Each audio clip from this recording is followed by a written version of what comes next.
Alright everyone, the stream is going live. I just want to thank anyone for joining us if you're here already. And we're starting the next game soon. Just having some problems with League, as always, because OBS likes to crash it. Music might be too loud, I have no idea.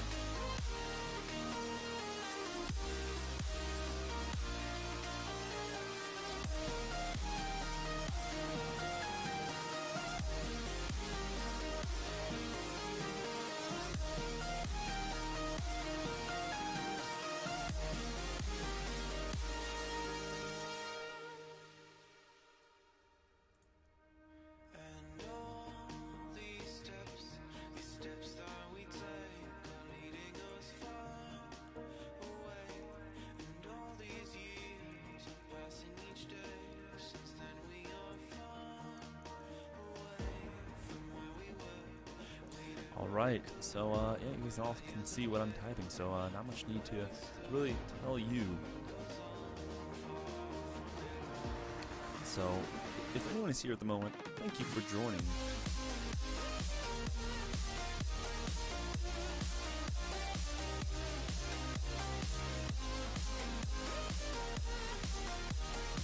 Adjust my music a little bit. I hope you guys can hear the music and not just hear me. Tell me what you guys think. I have no clue how it usually fares. This is kind of loud for me.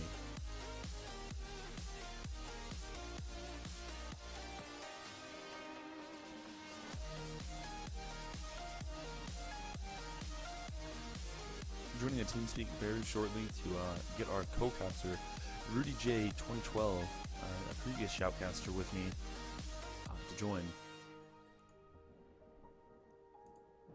Because I'm running away from Riven and Trundle. Like, jeez, Trundle out of nowhere. I thought he was mid. Mana pot up. And she just commits suicide. And he also has stun. So channel switched. Ladies and gentlemen, hello.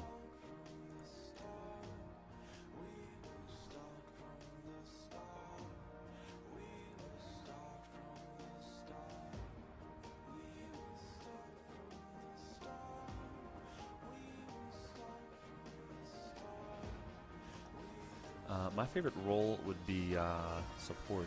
I don't main Teemo, actually, as a matter of fact. I mained Nami for the longest time, and I still think she's my best consistent pick. Sorry, I was listening to video. Oh god, what were you saying? Oh, nothing. I actually forgot I joined this chat room. Yeah, you're on the team, so I think you were. Yeah, you're there. You are. Yeah. So just figured I'd bug you guys because I didn't see RustyRake floating around in TeamSpeak yet. So. Yeah, it looks like everybody's in the chat lounge. They're all having fun up there. Yeah, but it's usually chaotic too.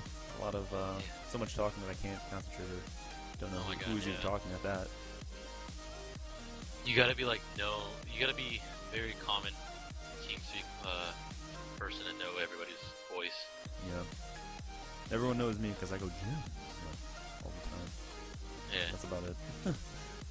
I'm very quiet. Me and FeTe out of our team, we're like the quiet. We're the silent people. Yeah, well, that's pretty much me too. The stream was good yesterday. User joined your channel. Good. Hey. What's up, people? What's up? Hey, we have the streamer on our team now? You do have, well, kind of. For now. Oh no.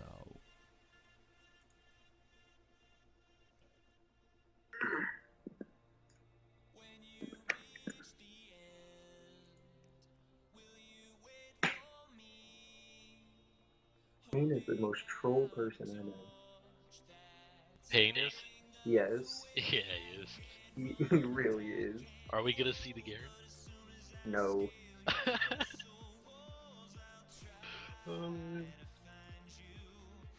Did you see that game? Were you watching? Yeah, I watched it this morning. Oh my god. Yeah, that was crazy, man. So Hydra is gonna be here in 10. Yeah, Roughly? he gets out of school I think at 3, and he said he gets home like around 3:30. Yeah, Okay. we'll see. Hopefully his mom isn't mean to Oh, him. he's on. Oh, cool. Let's see.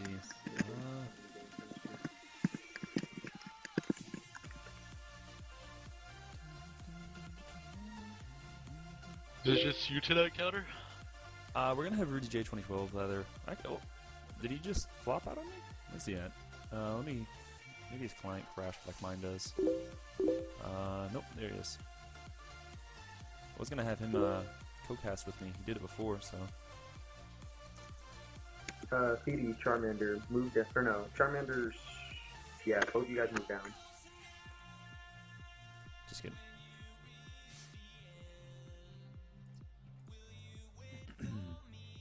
Mr. FeTe.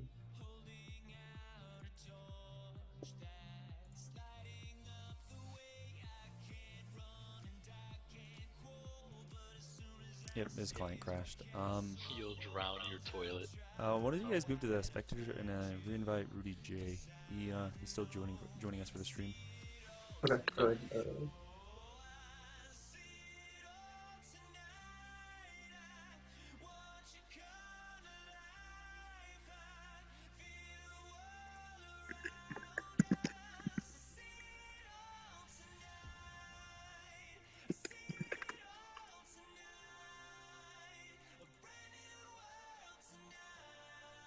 Alright, my man.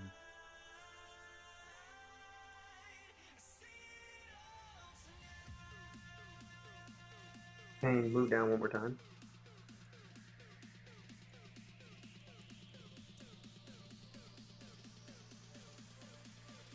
No, not you, Charmander. Hang. User joined Sorry. your channel. Yo, Counter, are you streaming this? Yes, I am. Yes, What I do am. we always Rudy is okay to podcast? Yep, totally fine. Alright, I'll let him know to get on TeamSpeak then.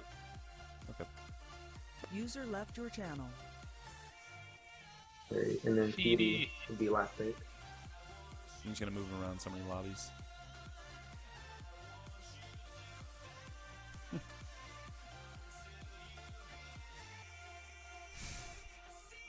User was Nope. moved out of your channel. Nope. User was moved to your channel. Nope. You can't join RustyRake. No, I'm being moved, so I'm not even doing anything. Alright. So there's not many people watching this stream right now, but to the few watching, welcome to the second Shoutcaster. Terrible right now. RustyRake 2012. He shoutcasted with me before in 3 previous games, I believe. I think it was with Damned at Team Doe. And Oh, we're right. I heard you in the background. Were you on one of the other teams? No, I didn't play on any teams in this User joined tournament. your channel. One of the guys from the last stream, I guess, was on one of the other teams.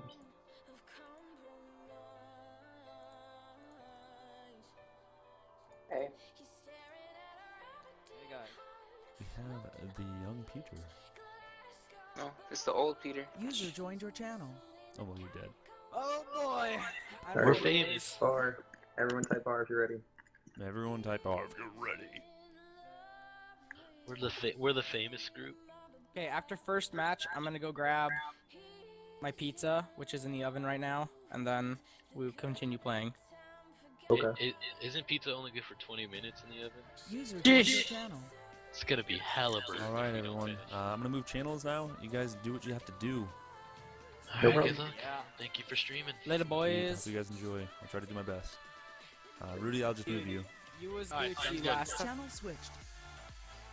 User was moved to your channel. Alright, everyone. So, game is starting up right now. As you can see, we have the Nidalee band going out first. Kind of an interesting pick because I don't believe that. User joined your Okay. channel. So are we waiting on anybody right now? Nope, the game just started, Peter. Okay. Or the champion selected, anyways. How's all the volume and stuff? It should be even, as far as I understand. To anyone in the Twitch chat, if you think we're too quiet, or if I need to be louder, if Rudy needs to be louder, anyone like that, just give a shout out. But as far as I understand, we should be balanced right now.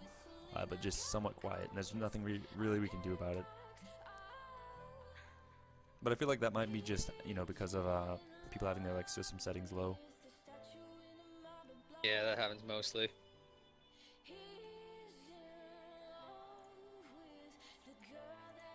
A Hecarim ban. I'm not really sure about either team, so I really can't say if these bans are targeted or whatnot, but I know Sedge and Nid at least, as well as Lissandra, are standard bans. But Vi getting through, that is huge. Definitely a huge pickup from that RustyRake over there. Also seeing LP Hydra lock in Sion once again. This is his second time playing him that I've seen in this tournament so far. He did very well on the first game, having a lot of presence with that ultimate constantly being up, and they actually snowballed pretty much out of control. So we'll have to see how this fares for him once again if he chooses to go ham, just balls deep into that jungle, not backing for a long period of time, just to secure his jungle, stop counter jungling from happening, and maybe he just wants that XP so he can gank without backing. Yeah, I did see in the past, Jungle Sion was played quite a bit. I still feel like his clear is still a little slow, but still, he's a great jungler, great tank. He could come in and do amazing ganks with his ult. Not even if he just gets a good position for an easy Q, it's also a great thing. And Teemo hover, I always wonder if they're serious or not when they hover these. Certainly so. That Annie pickup being locked in, a very nice pickup, I believe. She did feel somewhat of a nerf through the Deathfire Grasp being removed, but she's still quite a strong pick, still bursty, still, you know, has massive presence throughout all portions of the game, and debatably actually scales even larger into late game, not only for her damage, but the factor of the, you know, the ranged stun being a huge initiation for your team. We're seeing that Sivir being locked in on ARAeZz right there.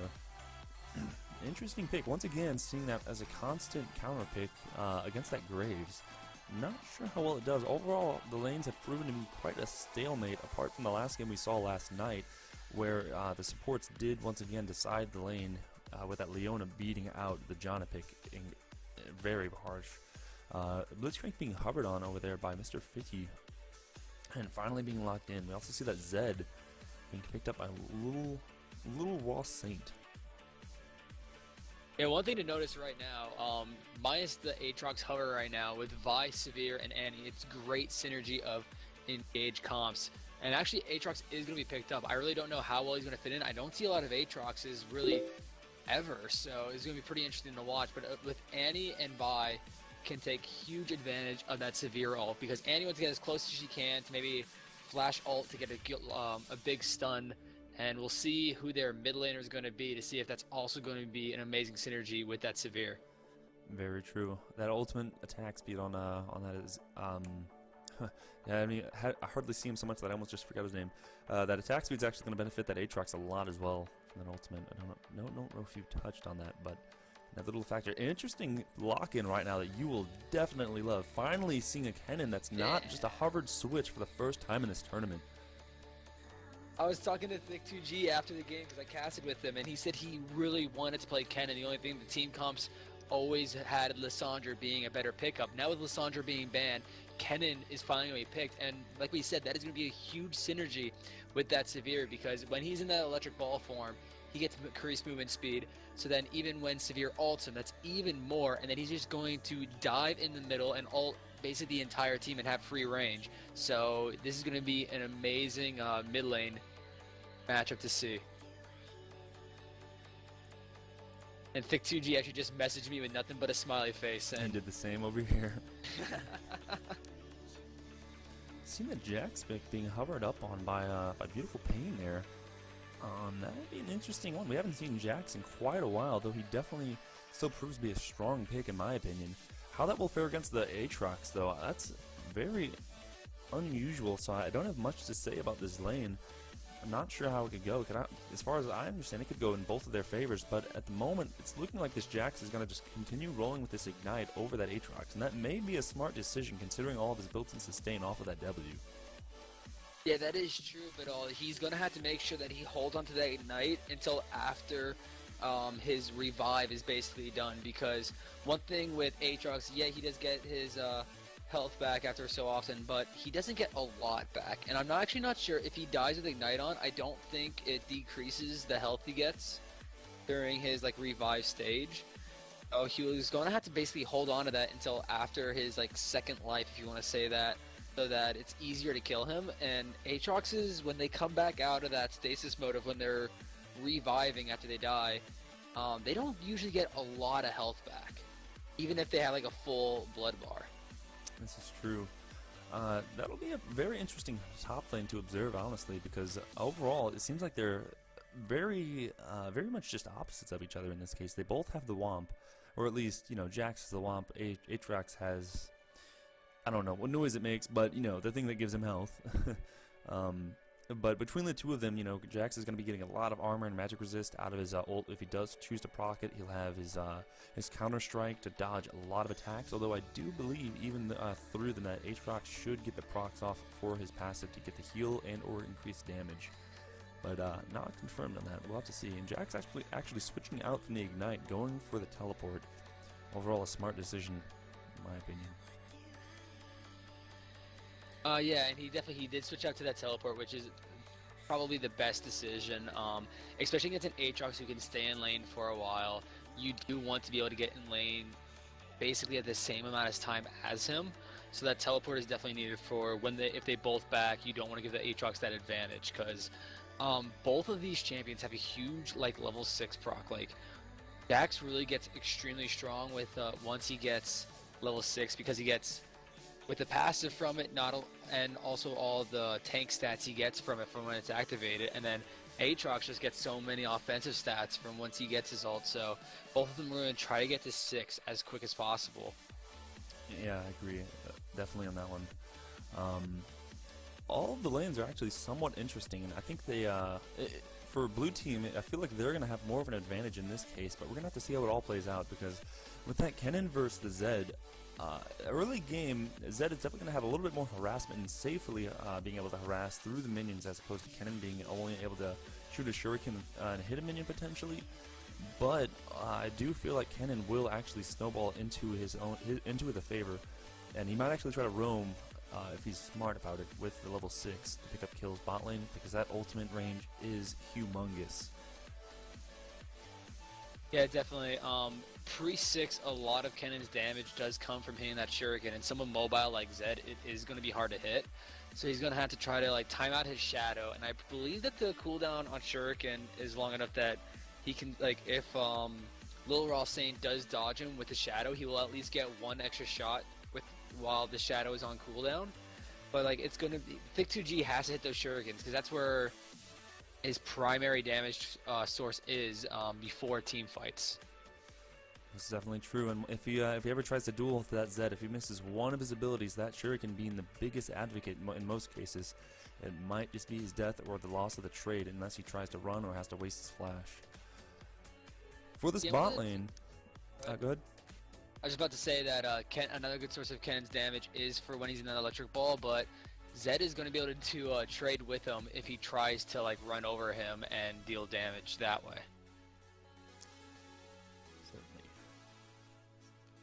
Well, the game is going into the loading screen, guys. You're going to see a black client box for just a moment.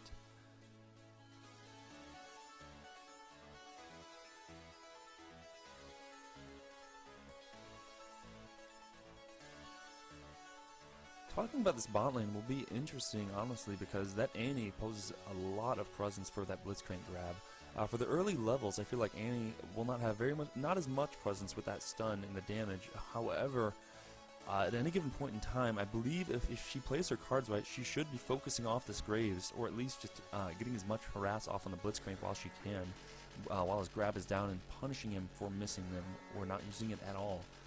But overall, with that Sivir spell shield, even then, Blitzcrank is going to have to target that Annie or try to bait out the spell shield if they were going to make any plays at all. Yeah, definitely. It's going to be interesting. That spell shield's going to be huge for against that Blitzcrank, and even against the Graves, if the Severe does notice that Graves is going to dash in and to try to deal a lot of damage. He can spell shield the majority of that damage because the Q is Graves' main trading ability. So by getting rid of that, a lot of Graves' damage is nothing. But he has to worry about if she does that, then Blitzcrank hooks could come in. Certainly so, and we're seeing the game starting up now. Not much activity. Don't fall asleep, guys. It's one thing, even playing sometimes pre-150, it's like, it's just such a lull sometimes. And we have a pause anyway, so that helps out.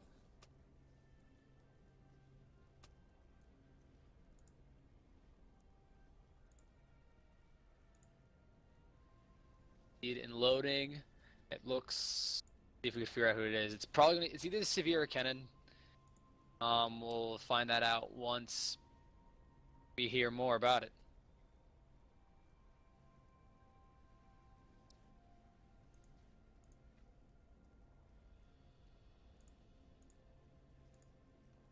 All right. Well, get hyped, everyone. Bring the hype. Bring the hype. This game is intense. Just check it out. Yeah, because this is the semifinals. This basically proves the winner of the winner's bracket, and we see who goes out into the finals. Pretty huge.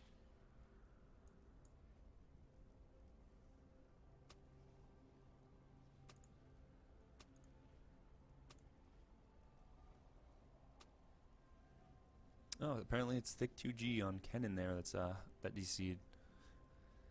Well, I don't think anyone is that surprised. The client crashes a lot, so things happen. Things happen. Yeah, that's just something we know about League, is that it crashes all the time, but we just deal with it and keep playing.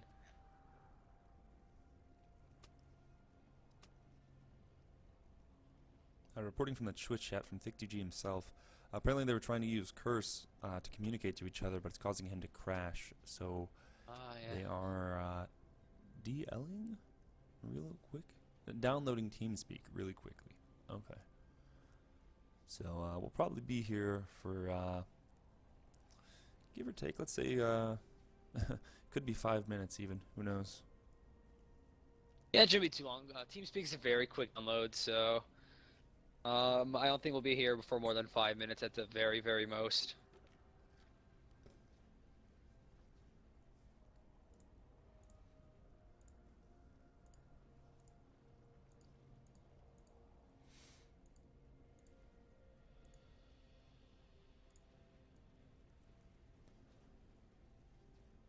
So examining both teams, when you look at their team fight scaling into the late game, Blue team actually has a humongous advantage, in my opinion, over Red team in this case. Red team, you know, we've seen it come on a lot of strategies where it's just a lot of single target and they pull through, especially with that Scion being very tanky and being able to do a lot of damage.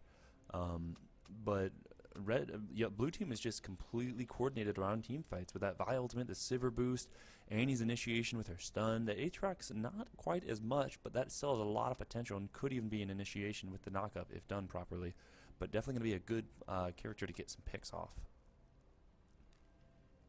Yeah, one thing that we do see on both teams is that Scion is really the only true massive tank in the game. He's going to build probably just all tank stats.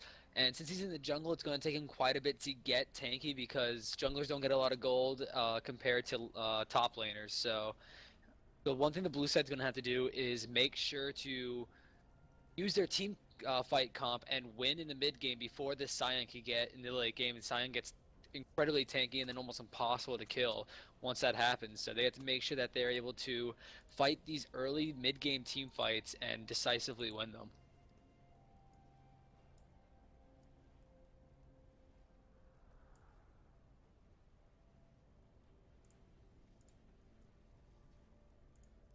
As we saw just briefly moments ago, Thick2G has reconnected.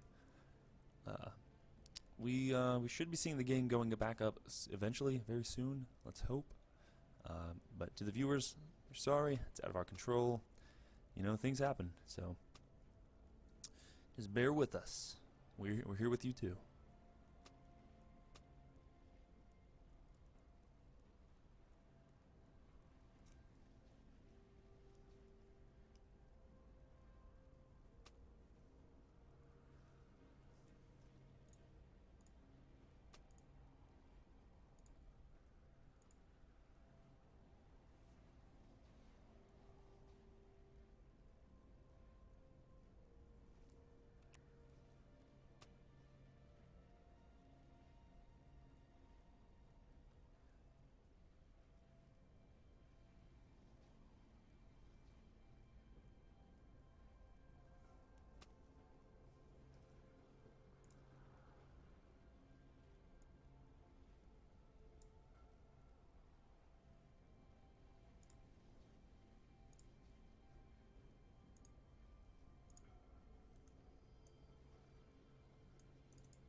Well, Aquablood, there's been a lot of complaints and comments about the voices being low, being too high, mine being too high, being too low.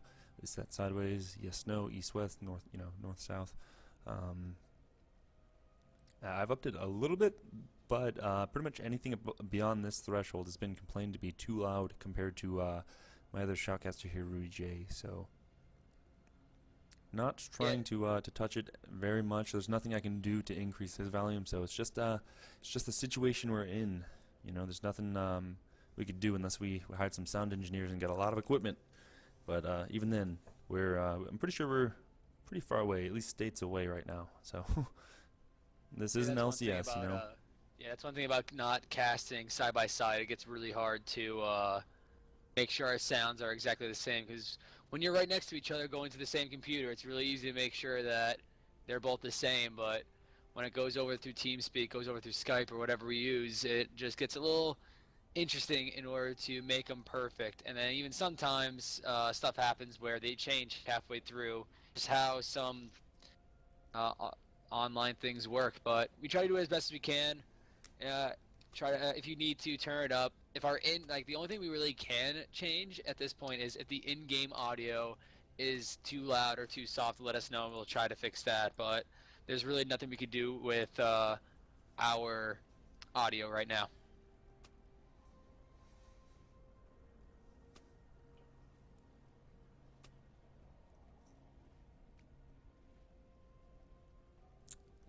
Sergeant Marines. Nice name. I'm in love with the Coco. Oh god, I played Counter-Strike the other day, and the guy's name was I'm in love with the Coco, and every time he would get a kill, he would just all chat that. That was that was just the entire game. Mm-hmm.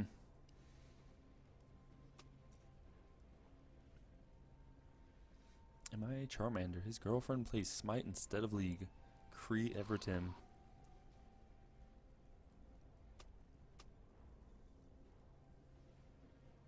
It could be worse. That's at least decent. It is. I play Smite actually a lot. It's a very good game. I like it play myself. very little of it. But no, Smite. I like Smite. It's definitely a different thing. When I don't want to play anything serious, I go in and play Smite because it's really different. And I think that's one reason why it's actually surviving in the MOBA scene is because it just has that different mentality. It's that different perspective that makes it stay relevant. Apparently, Aquablood is my Charmander's girlfriend.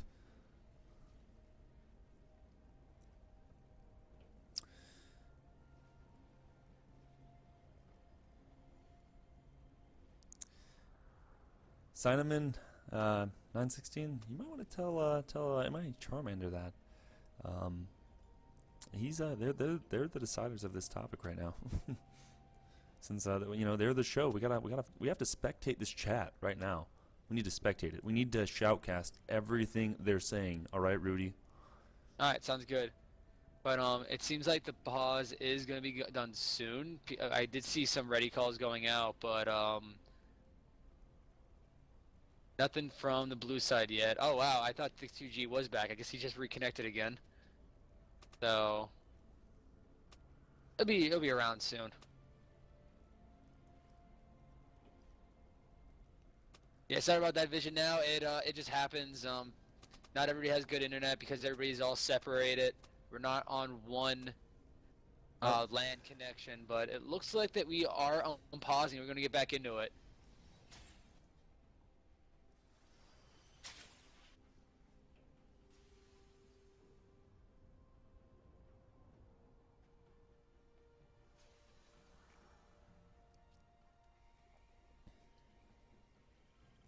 Still not likely to see an invade here. Everyone just, you know, safely securing their buff.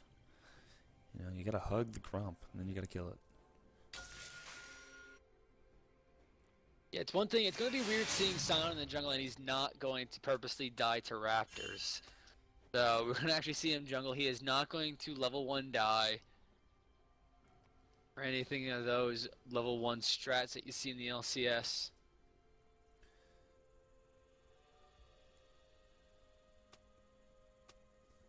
Let me turn off this chat.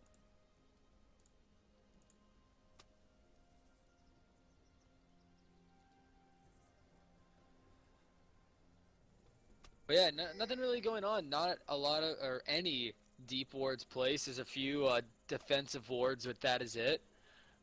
There's one ward in the river, and that's in the top lane. So no, we're going to see no level 1 strats. We're not going to see really anything going on except junglers starting in the bot side jungle. What's your favorite animal? A bear? Anima. A bear is my favorite anima. Animu.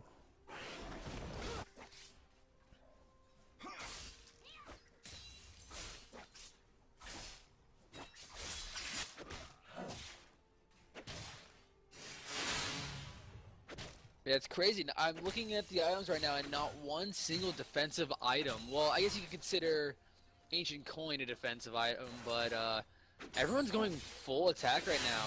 Beautiful paint on that Jax going longsword and pots. We're seeing the Aatrox go Doran's Blade in a pot. So actually we see 4 Doran's Blades being picked up all together. There's a lot of damage in the top lane too. Both of them chunking each other to below half health. But Jax does have that, has more pots to chug through while Aatrox has to deal with his built-in sustain. Indeed. Seeing some decent harass on that Zed mid lane. Not much going on, but these trades do win the lane. This is all just one step closer to that first blood, even if it may not look huge. Yeah, so we'll see how ganks happen. Right now we do see Sion there, even with pots. Even with the extra pot, he is close to full health. He's been doing well at staying in that jungle, while Vi a little less health than Sion does, but still they're both going to be able to take their second buffs and possibly gank right afterwards.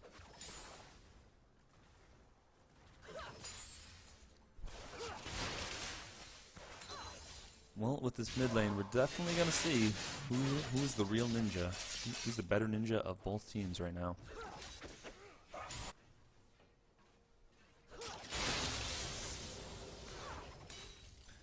And he's just sitting around, just waiting for that stun. Waiting for someone to get in. Sion rolling up top lane for the first gank of the game. Going in on the Aatrox, but he has his passive. He's going to flash into the bush and turn around to try and dodge nothing. His passive is being procced, and it looks like that's going to be an easy kill for them. Getting the knock-up and easy jump in from Jax, but Sion actually securing the kill, looking like it was from his red buff. And we do see Sion doing the first gank. Vi went for an extra clear, it looked like, so she wasn't able to go top and help out for Aatrox to try to keep him safe. But that was a really aggressive play by Aatrox. I feel like he was really overextended, and Sion was just able to take advantage of it.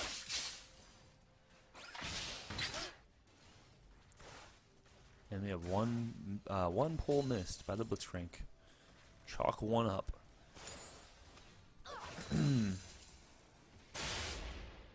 Alright, we see in the chat right now, apparently the sound isn't really synced up. Not really sure how to fix that though. Apparently it's off by around 2 seconds, they said.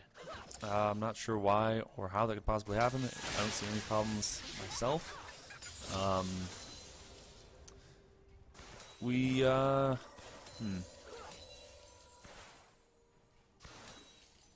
sure what to say about that.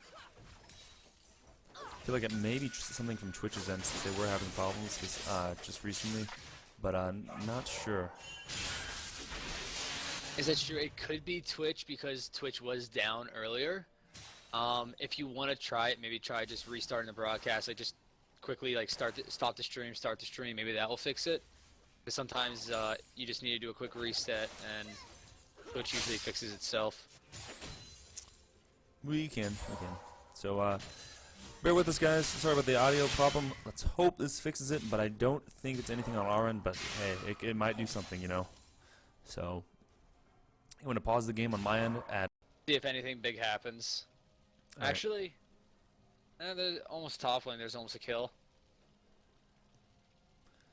Stream is going back up, and should be live any second now. Yeah, if you want to jump to live, all that really was is Jax almost getting killed. He was forced to blow his flash. But besides that, nothing really big has happened so far.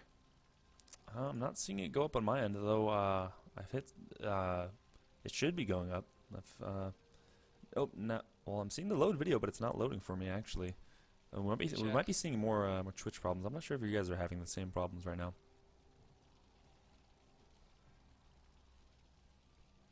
Yeah, it's still offline on my end. Let's see if anything on Twitch is going on.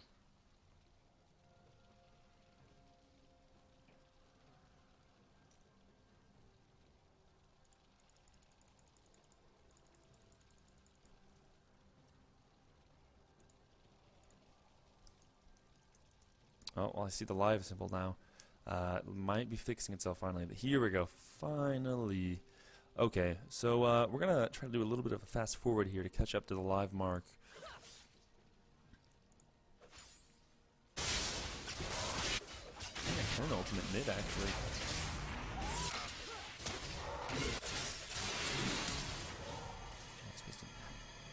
Jack's having to waste his flash there, you can see. Not much going on. Simple thing.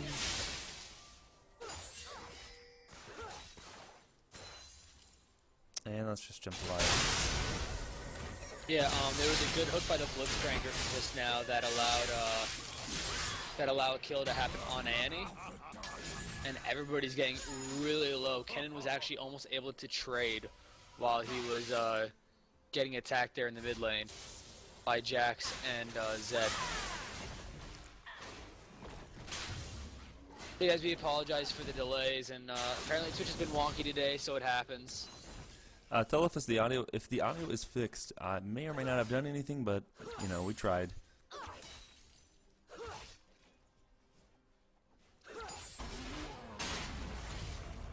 Sivir's still not backing out of lane. She's there for still hasn't backed once, as a matter of fact. Graves already backed once, had his BF sword, and I think he's returning to lane even after already having that purchased. The farm advantage right now is looking pretty high in Sivir's favor, but we'll see what happens since she's actually doing a reasonably good job of freezing the lane, but it's getting pushed out right now. So Graves is going to get a little bit of catch up right here. So ketchup and mustard.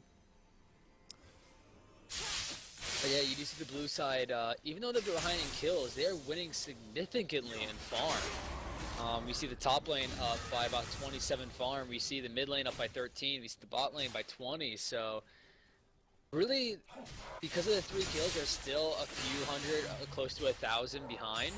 But they are staying in it because they're a massive CS lead. Absolutely. Look, we're going to see the Ravenous Hydra on that Aatrox top lane. Sion roaming near mid lane, looking like he's gonna gank. He has not entered that. He's entering the lane now. Zed trying to go in, not using his ult. It's down at the moment. Same with his ignite, getting as much damage in as he can with that Sion chasing right behind the Kennen. Yeah, Kennen needs one more stack. Actually, no, the stack is just... Kennen in a tight situation. Your bot lane roaming up, but not giving me enough to land the stun or take out Zed. So. Yeah, he was in a really tight spot, but he tried to do what he could, wasn't able to trade anything, but that is going to be another kill now From this fight, I think Red Team should actually push the middle lane and probably go for this dragon, but looks like Blitzcrank and Graves are roaming down bottom since Sivir and Annie are actually putting a lot of pressure to try to possibly try to avoid this. Yeah, Dragon would have been an interesting choice there because without Kennen, it would have been a pretty easy dragon. The only problem was, though, is that they would have probably had to trade a tower for that, and they are just not willing right now to trade that tower for a dragon.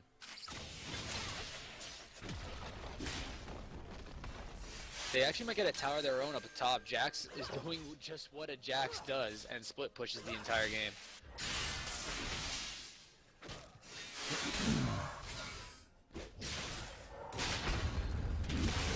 Jax going in on that top lane, actually popping the Aatrox fast. Sion pulling his ult down bottom, looking like he's gonna get the stun on Annie, but Annie hits them all with the tippers as Vi turns around and hits them with their ult. Blitzcrank almost going down, but Sivir's getting exhausted. Sion landing the knockup onto the Vi. She's flashing away, but she's more than likely, she possibly could die from the red buff. Not actually enough damage, getting away. Sivir picking up a kill on that Blitzcrank too, as Sion is slowly trying to pick them up and chase as Graves is right by his side. That was a great spell shield to survive there, and oh, Hydra getting down really low.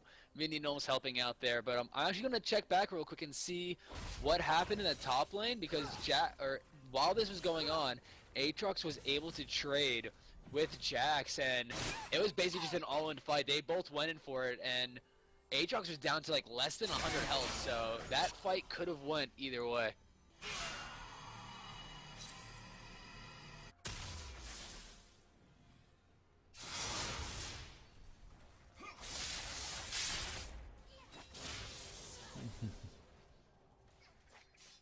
By the end of those two fights, it turns to a 2-for-1 for the blue team, and they're going to try to get as much map pressure as they can, but Jax just teleports back to the top lane and might be able to put a lot of good pressure to this tower.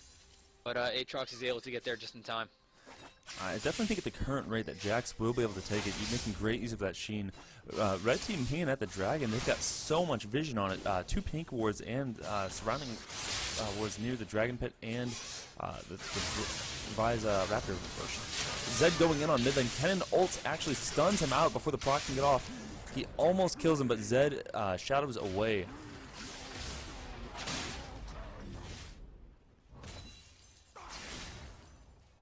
That fight in the mid lane was pretty close. Ken was able to basically use everything to keep himself alive and also put Zed really low and force him to back. So great play there by Kennen, but just showing how strong Kennen could be. Great hook by Blitzcrank. Oh, in the top, wow, just fights going on everywhere.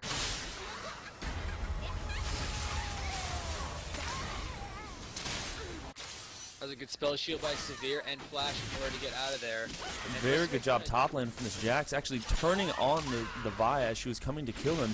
Prepared to have that counter strike already flowing, and that helicopter was rolling and just goes down. Yeah, so it seemed like the blue team, after getting those 2 kills, wanted to go aggressive, but they weren't able to get anything off that, and they're going to lose dragon control for this. And Annie getting caught out by that Blitzcrank hook is going to show why you pick Blitzcrank, to just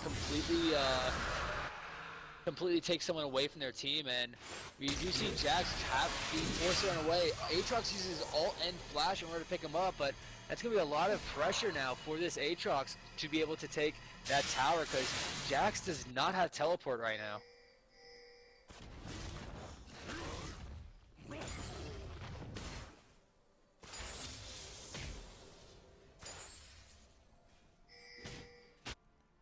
Kennen pinging in, seeing the Sion coming from the Dragon Ward that he had placed down. Sion and Zed both nearby. Vi actually going over the wall near the Sion. Kennen getting ulted by the Zed, but just backing them out as Kennen pops his ult to scare him away. I was going to say, it's amazing how Sion has absolutely no magic resist, and still those shurikens aren't doing a lot to him. Like, it's amazing how he's able to take those. But one thing that's kind of surprising is right now Kennen really doesn't have any magic pen. Usually when I play Kennen, I try to get oh man, what is it? What it builds into Leandry's Torment. Hunting guys. Haunted guys. Yeah, I usually get haunted guys usually first item because that magic pen just makes your shurikens hit hard. So sometimes if you get that and the magic pen boots, you just deal unbelievably amounts of damage at early levels. Seeing Vi, the Poro killer, actually almost getting ready to take out that second pink ward there with one auto attack left, but Zed wants it. He's the defender. He gave that. He's got a biscuit and he's not ready to give it up right now. Good dodge there by Kennen, but he's forced to flash out and knock up. Zed's gonna go in, puts an auto attack to the turret and not to Kennen, so Kennen might be able to dance around this, but he is gonna go down. Vi's gonna come in, oh, he's still in turret range, and he's gonna pick up the kill. But while that's happening, Jax just 1v1s Aatrox. That's going back and forth up top there. It seems like every time something happens, there's a kill, there's just a 1v1 kill up top, and it's been going back and forth between the two.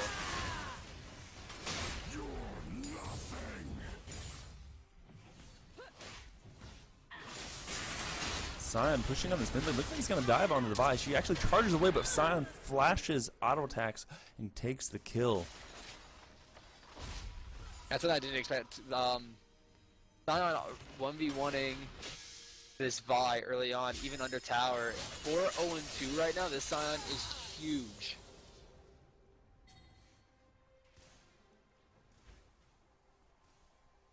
It's 11-4 in kills, and yet it's only slightly above a 1,000-point game. It's actually pretty incredible that the blue team is still in this, but because of their CS lead, they're going to be in it for quite a bit. And we do see the Severe sitting on 1,600 gold. She's probably back soon to cash that gold in. He has enough for an Infinity Edge.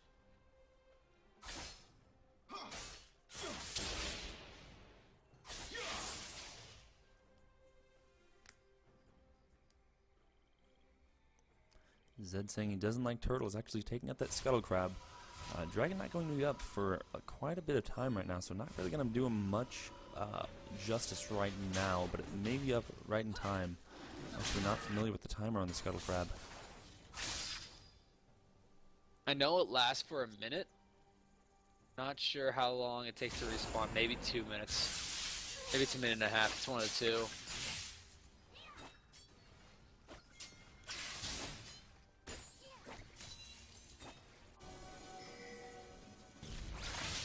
Vi snooping around that bot lane, trying to defend the tower, but Blitzcrank's ready for the pull. Sion sitting on at max health right now. So much presence. They're getting this tower for free practically at this point.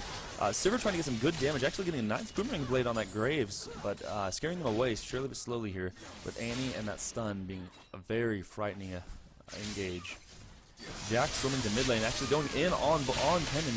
Kennen blowing his ultimate, getting the stun on the Zed. It looks like the tower's going to kill him. Kennen does barely live, but he gets hit with the womp from the Jax as Aatrox teleports in from the mid lane turret and comes for the defense and takes the kill on Jax. Bot lane Vi actually ulting in onto the Sion, getting killed from the burst of Graves' ultimate there. Not enough damage, so they were getting exhausted as well. No contest for them to counteract this fight. They're probably going to die. There's a good hook here is going to hit the Annie, and that's going to be another kill for the Graves. That is now 3 kills in that bot lane just then, and it's going to be a tower. That's going to be a huge influx of gold now for the red team.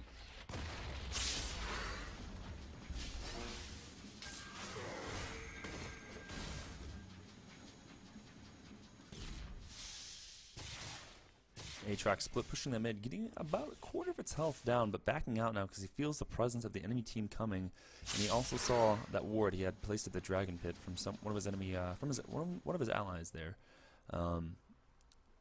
Pretty close builds, even though Graves did just pick up those kills, so he's going to have a lot more gold potentially than that Sivir. But actually seeing more items than Sivir right now until Graves backs and buys once more.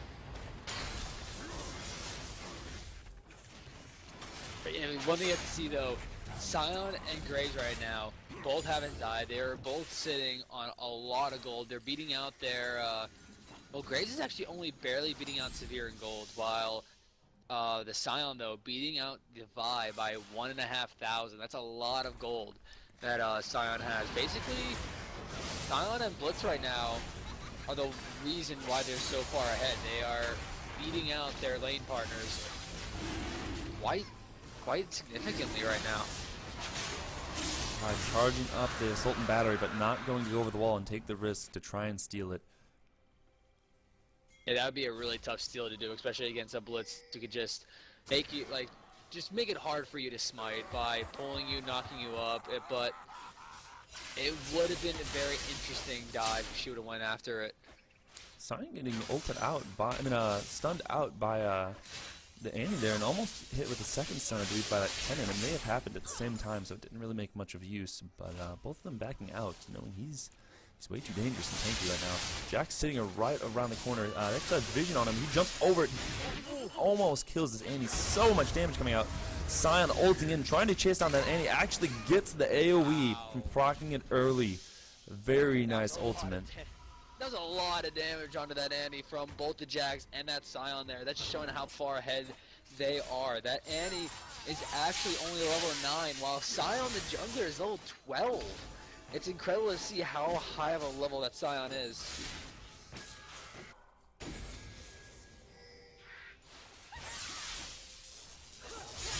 And we see from Indy in chat, apparently, Hydra's team loves playing Scion, Graves, and Blitz. So the fact that they got all 3 of those champions is pretty impressive. Sivir getting hit with the Zed ultimate as Kennen ults to try to disengage on them, but almost going to die. Might see the Graves ultimate come out any second now, but it's actually down. Not going to happen. If he saves it, this is going to be very dangerous for him. So many people who can jump on him. Nice Zanjas, but it may not be enough. Gets destroyed by the Scion Q. There's a lot of damage going down, though. A lot of knockups going on under tower. Aatrox is going to be able to get a kill, but they're just so tanky right now. Graves is the only one that's pushing. They're going to jump on him, and he is able to survive, but Aatrox does jump on him. That's 3 kills now for him in this fight.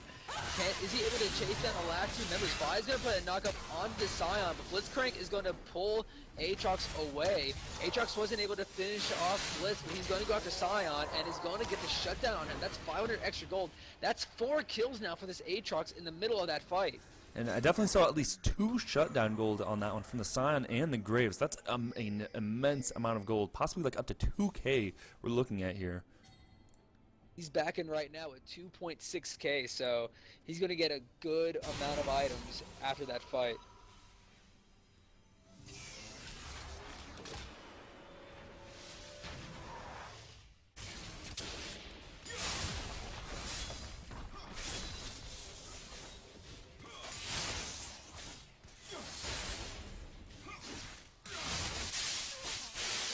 So still, after it's 30 kills in 23 minutes. That's incredible to see. This is just a whole action everywhere, and it's still only a 1,500 gold difference, even though it's a 10 kill difference. That is actually a very ridiculous difference. Actually, you're right, and I think that actually makes a good point. The 7 actually cleared that ward out there. Wonder if they forgot about it. But I think it actually kind of goes with what I was saying earlier. I felt like Red Team had so much more teamfight potential than Blue Team. Blue Team had more teamfight potential than Red Team in this case, with all that wombo, all the catch out, all those stuns. Whereas Red Team in this case is just a lot of single target damage, which is great for getting people caught out, and a lot of focusing and burst especially. But if they choose their targets strongly and focus too much on one person, then that's it. Scion ulting in, trying to sneak past the chicken camp there, actually getting some damage on the Annie, but not enough. Kennen flashing in with the ult, and now he's finally blowing his onions to absorb all the damage they could to counteract this. Jack's teleporting in actually as well, getting a good stun off on Sivir and Annie. Going to take down that Sivir with the Trinity Force proc right now, and slowly going down as he almost takes out Kennen. Yeah, that Kennen was able to pick out the Graves there, and that's the team fight comp that we saw. They were able to do basically what they wanted. Severe was the only casualty from that fight, while Sion's the only one alive for Hydra's team. So it's amazing how after that fight now, they're now ahead in this game. They're going to go on to Sion. A lot of damage has been put on him already. He's going to get knocked up by Aatrox, and he is actually not going to be able to get to his second turret for defense, so he's going to try to trade back some damage, but he's not going to be able to. He's going to go down, and there's another tower for the blue side, and now it's a 2,000 gold difference for them.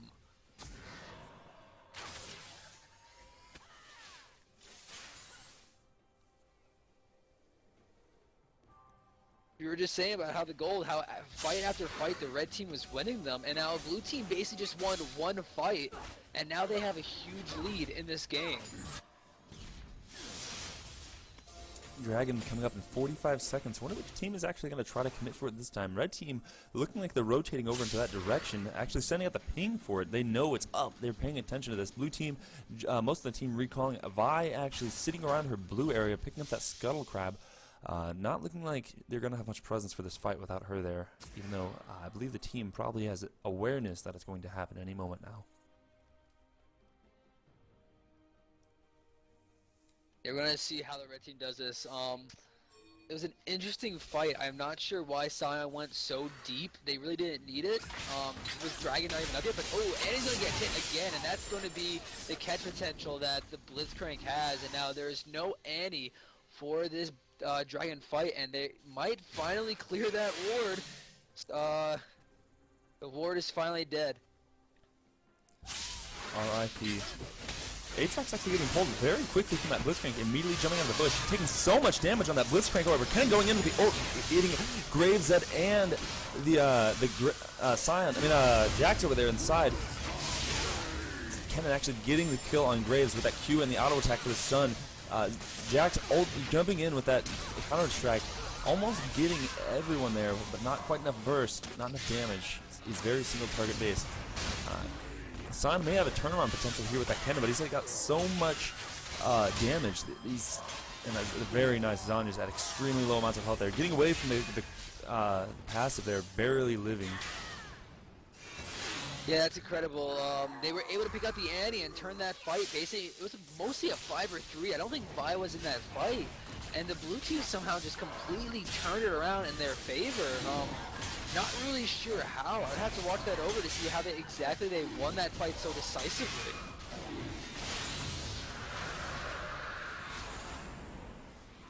As we see now that just as quick as that, blue team actually picks up their first dragon, and at the moment is maintaining a 4.1k gold lead over the red team.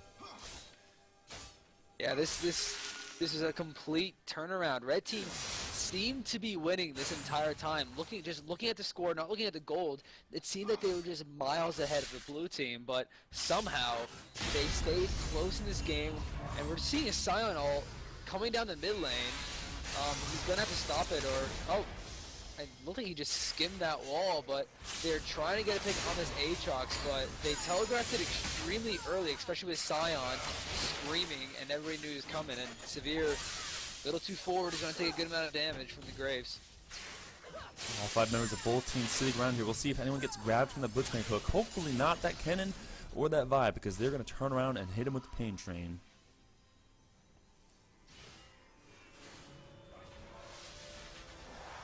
Both teams backing off. Red team just starting to clear their jungle, take what they can get, and making use of that free gold that just sits there.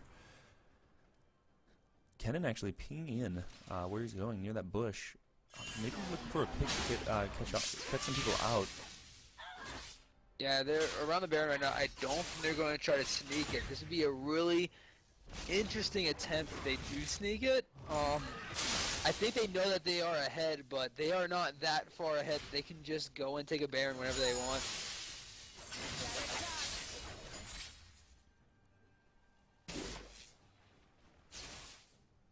But right now, we're going to see the blue team probably going to stay 4 or 5 strong the rest of the game, because that's basically what they want. They just want team fights, and you're going to see the Jax try to jump onto this Aatrox, and here comes Sion, a great jump in order to dodge that, but they're going to be jumping on the Graves up there while they're killing Aatrox. Aatrox is most likely going to go down, but they might trade it for an 80 carry, and Vi actually goes in and try to save Aatrox. Aatrox is going to get out, but now Vi's in a hard spot.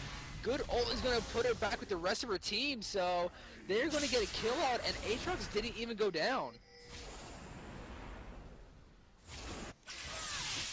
Kennen actually getting a lot of damage on the Zed, almost getting the final burst of his ult. Zed ulting onto the Kennen, but not going to be enough, it looks like. Kennen just turning around and hitting with one more shuriken. Jax sitting right at the Baron Pit, actually getting a good initiation on him, but he's way outmatched at this point. There's 4v2. Aatrox teleporting in at full health with his passive ready, I think, at this point as well. Almost. Sion just going down with no effort at all. The blue team is so tanky now. They have so much damage, and they can just withstand all of his health at this point. He has nowhere near enough burst to take them out and snowball like he did in the previous games. This game now is all for the Canedyrs on the blue side. It's going to be really hard now. The red team's just going to have to try to get picks with that Blitzcrank, but as you saw, wow, this Aatrox's going to go deep. He's going to go on Graves. Blitz is going to try his best to keep him alive. A good exhaust comes in, but Aatrox does have his passive, and they're going to have to back off for that, especially with Annie there protecting him.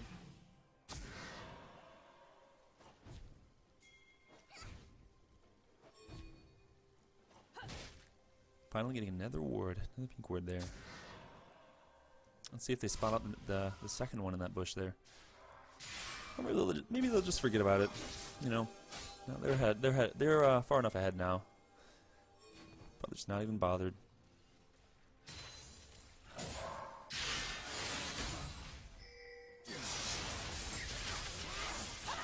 Interesting build from the Blitzcrank and the Scion. Both of them actually having that Frozen Heart. I'm not sure how much good that's going to do the enemy. I mean, how much good it'll do against the enemy team. Aatrox actually getting a good grab landed off by the Blitzcrank, getting pulled in, just going to jump away. He's way too tanky. He has so much damage, and he needs to be afraid of that at this point. But yeah, the anti-attack speed, it looks like they're just doing it more for the armor and cooldown reduction, because that anti-attack speed or is going to be doing much. Overall, it will hardly even at that counter the Sivir or the Aatrox. That Sivir ultimate will basically reach compensation. That's not even going to be slowing the attack speed enough to reduce it by the full amount.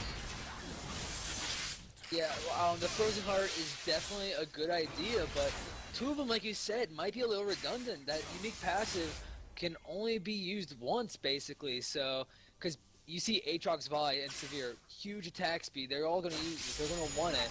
But so yeah, you do want a Frozen Heart. Two of them, though, I'm not so sure if that's a good idea. I definitely see why they would want to pick it up. It's got a lot of armor. It's got a lot of good stats to offer.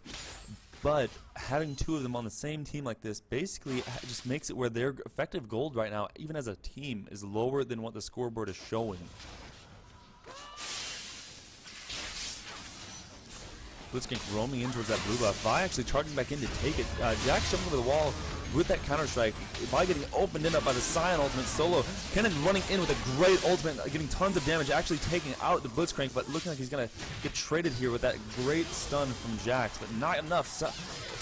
Annie ulting over the wall, doing great damage as well. Tibbers actually going to auto-attack the Zed for the final kill, and looking like Annie is going to slowly go down here as Graves just says splish splash. He's taking a bath and pops that ult right in the river. In the midst of all of this happening, we see that Aatrox actually getting a tower top lane. Yeah, that's an extremely interesting fight. Now we're going to see Zed going on a Severe, and this is almost like it's going to be an easy kill. She's going to try to trade it, but a heal coming in to protect the Graves. Without that heal, he would have actually died. A good attempt there by the Severe.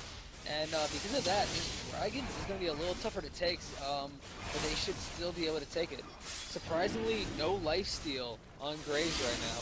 Aatrox roaming around. Graves knows he has to be afraid. If he can get a single auto attack on that slow, very nice land on the slow there. Zed needs to be very afraid, actually using the Ghost Blade to get away, and also was trying to advance on him at first, but realizing quickly he could not win that fight.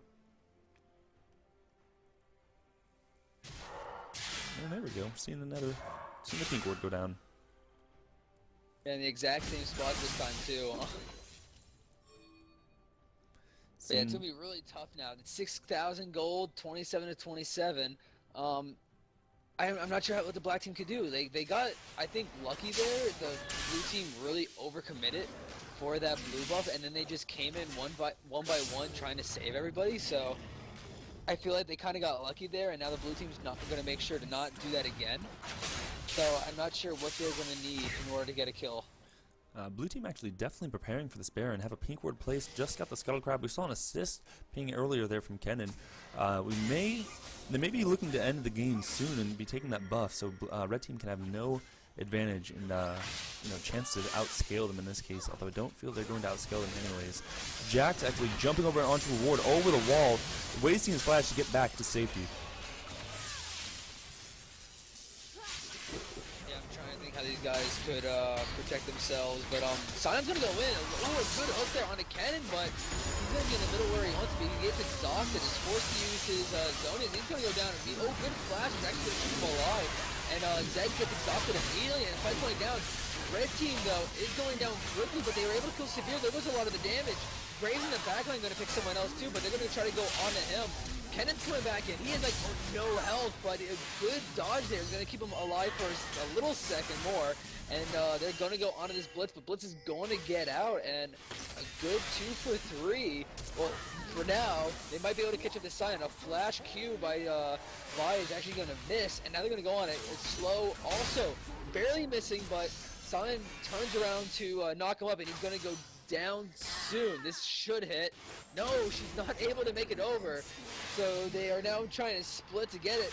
He is just wasting as much time as he can for these two, but he finally gets hit by that Viking, but he's still not dead. He's just walking away right now, and there it is. He's finally able to get him, but he's going to try to trade it, but I don't think he'll be able to kill Vi.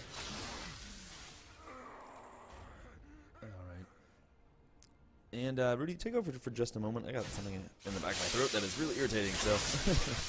Yeah, sure, no problem. And we're going to see how it goes right now. The red team, with that time stalled by Sion, they were able to push out of their base and venture out a little bit. They're going to this top side to try to get wards back out, clear some of theirs, and getting ready for this Baron attempt that's going to happen really soon.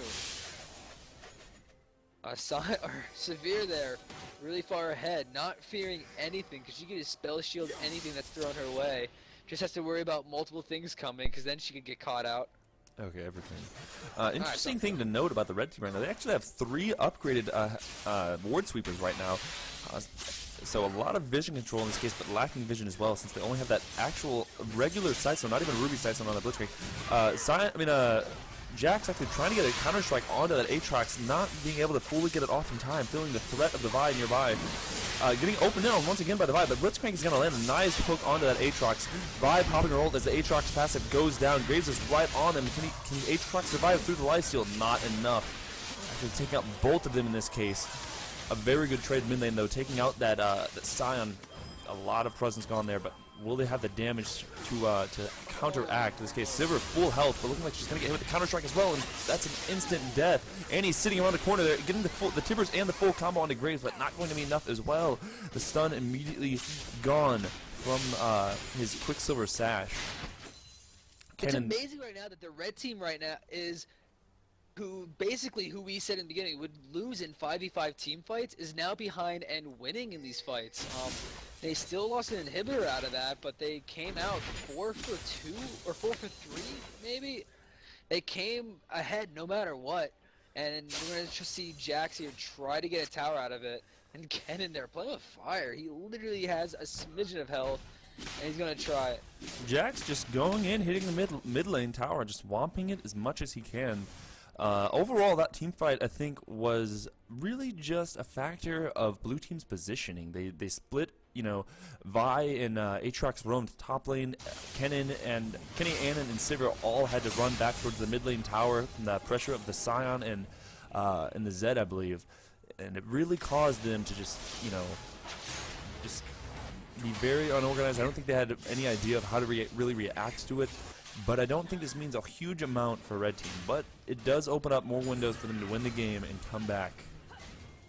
Yeah, last time we checked before that team fight, I believe they were like 6,000 behind.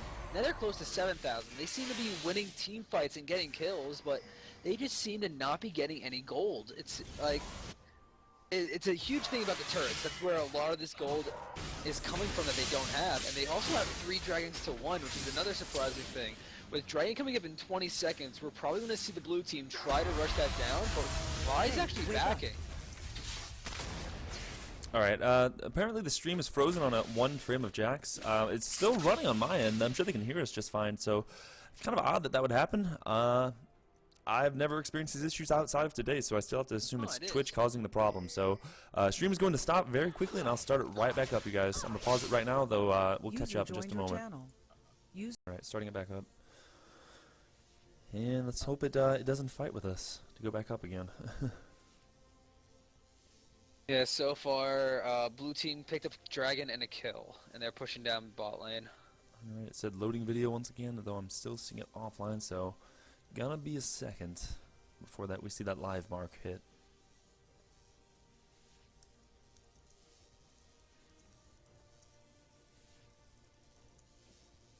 And I'm seeing the live mark. Alright, here we go. I'm gonna read. We can actually see if anything happens. It's only been a minute difference since we did acknowledge that very quickly. Seeing this dragon fight actually getting started here by blue team, taking that very quickly. Red team just running up and having no time to even try to steal it. Very nice knockup from the Aatrox, actually landing straight on the graves as Sivir, even better, picks up the kill. This is great for blue team. They have 4v5. They have that Sivir ultimate down, but the initiation is still there. Vi is running around trying to go for that Scion. Not going to be enough. Actually, blue team not even caring about that Zed, just going for the push here, wanting the objectives and the tower.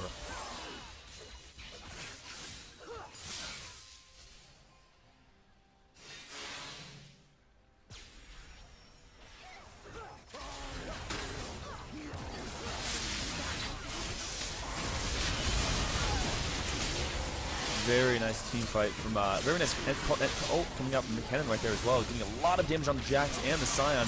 So much coordination going on right now. Kenny getting a 3rd kill right now as Scion goes down. The passive is just beating on nothing.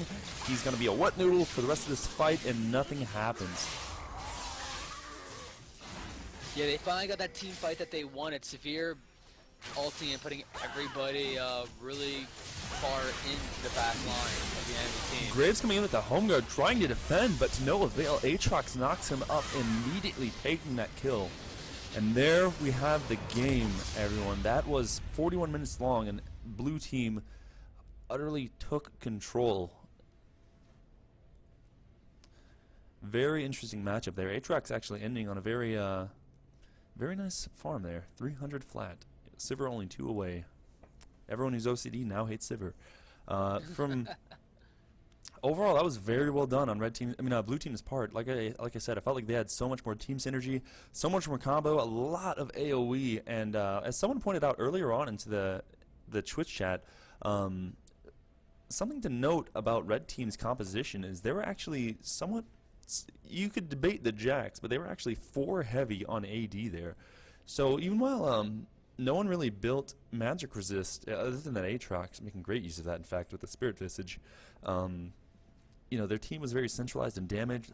You know, it was very single target for the most part, other than that Graves and some small abilities. But overall, there's not much they could do in team fights, especially once more than multiple people get knocked up, and that Sivir attack speed makes it so difficult to avoid.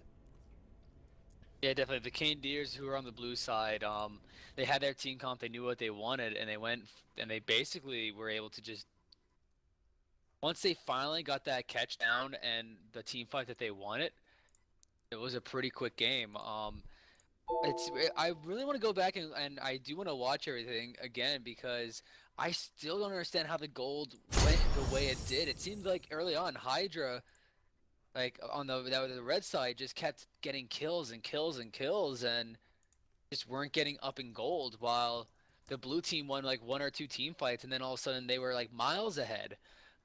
It's going to be interesting to see how the gold laid out and completely change that game.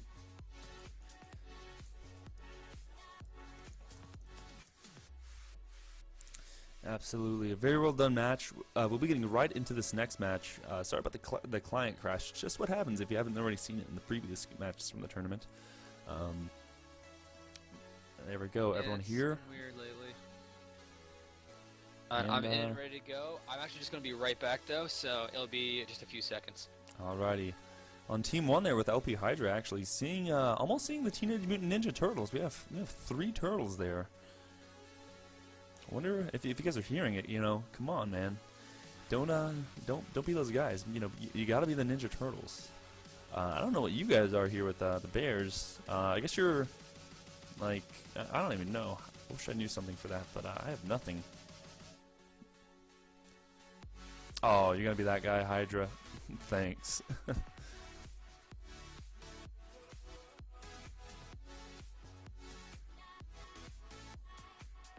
Oh, you guys. See, C2G knew what was up, but now he's like now he's just a lonely turtle. There he goes. Switching to the Gambit Gaming, I kind of believe that was. Might be wrong. You guys can kill me if I was wrong about that. We will be starting up the next match shortly. We're waiting currently on my co-shoutcaster here, RustyRake2112. So once he returns, this next match will begin.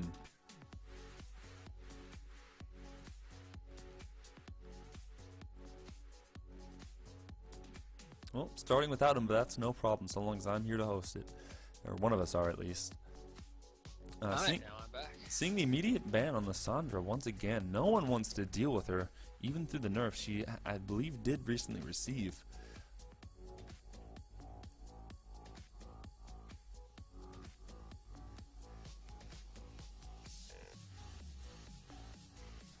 Nidalee ban once again. She's been a pretty popular pick or ban champion so far seeing this tournament.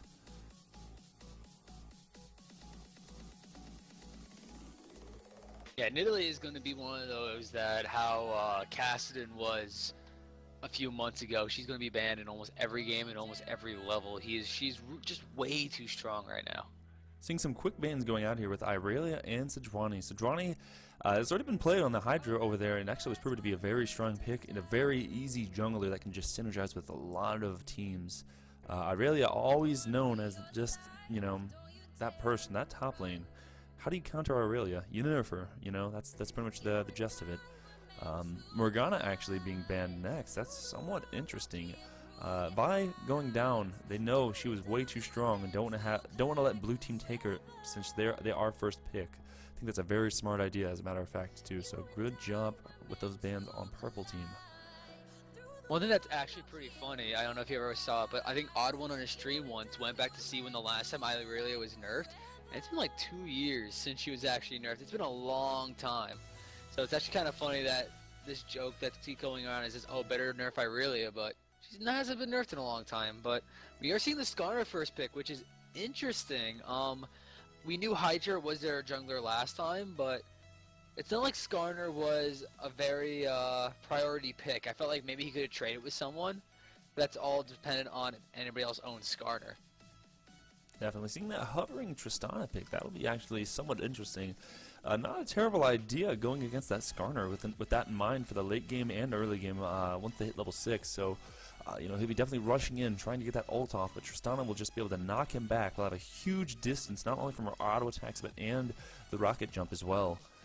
Wukong, interesting pick. Actually, a very strong pick that's not seen all too often today.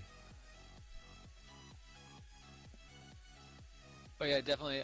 It was in chat. ARAEZz was saying how the only reason why she played Severe last game was because his Tristana was banned. So we're actually going to see him on one of his favorite champions, which is Tristana. So we're going to see how that goes. But I really love the Tristana pick against the Skarner, because Skarner's going to try, I'm going to come and stun you, or well, root you and take you to my team, and then Tristana's just going to be like, no, I'll just ult you away, and you're not going to be able to do anything. A Galio hover, though, that is going to be really interesting.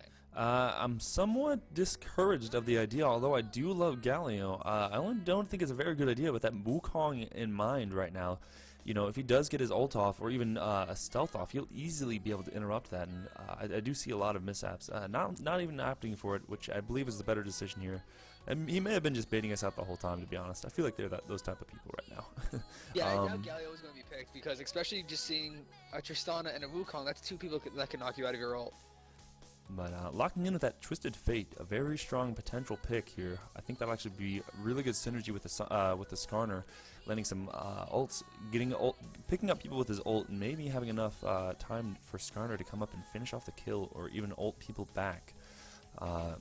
seeing Leona actually a very strong support pick for their team, especially with that cannon being hovered over once again. That'd be an amazing team full of Wombo with a full supported tank. That'll be really interesting to see if they actually choose to lock in on this. That's actually making really good use of that pick. We might have actually seen it on the enemy team with that with the Graves, also a very known, very strong combo. We are going to see Cannon picked up again. I'm not sure if this is for Thick or for Hello on Earth in that top lane, because Cannon top can be played. It's actually pretty good. Cannon can be played top or mid, so it's going to be interesting to see where that goes. But we still have the support and top laner to be figured out for the blue team. And to pick up which is really strong. Garen, interesting. This is looking interesting indeed. I'm not sure how the laning phase will go with that. Actually seeing Hecarim being picked up too. I wonder if we're going to see any trades here, or if it is going to be Wukong jungle or not a Hecarim jungle. If it's Hecarim top lane versus that Garen, I'm not sure how that matchup's actually going to go. Both are very aggressive and have a lot of damage. Garen actually, I would think, would be able to out-trade Hecarim, but I've never truthfully seen Hecarim top lane against a Garen. Yeah, just by looking at it, I do believe that the Garen will be able to out-trade the Hecarim, because Garen's just going to be able to heal all back up. Hecarim is one of those champions that early on, he very slowly takes you down until he could basically all-in you.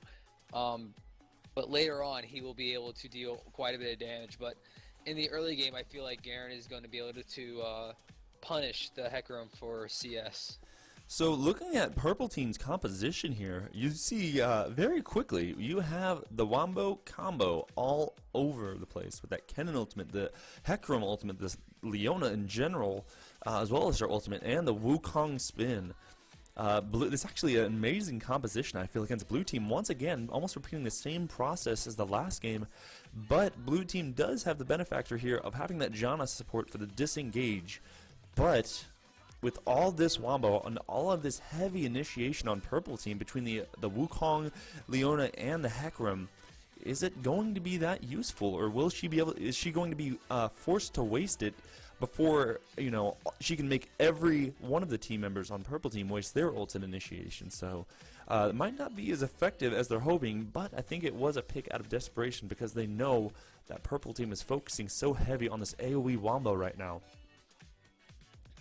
Yeah, one thing that I feel like that's probably going to happen, you're going to see Wukong going for the knockup. He's going to get the knockup first, then Janna's going to ult. Like if the red team plays this right, they'll allow their Wukong to come in, do the knockup, get rid of the Janna ult, and then re-engage with the Leona ult, like right afterwards. Because if the Leona ult is going to hit after the Janna ult has already been used, that just leaves your Hecarim and your Kennen to just go in and do what they have to.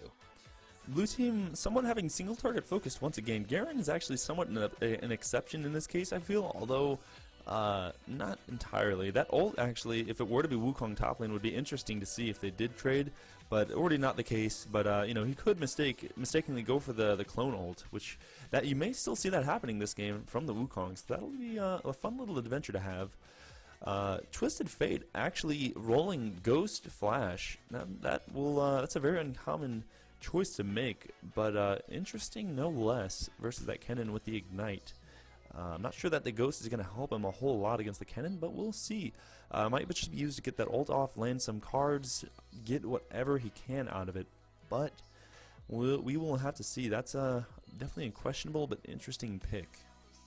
But I feel like the Ghost, he's going to want to roam a lot. I feel like that's what the pick of the Ghost is, because Ghost on Twisted Fate makes his ganks incredibly difficult to get away from. So I feel like he's trying to put pressure on both bot and top lane by running that Ghost. He's going to be able to just run in lane and be like, okay, you're going to be stunned.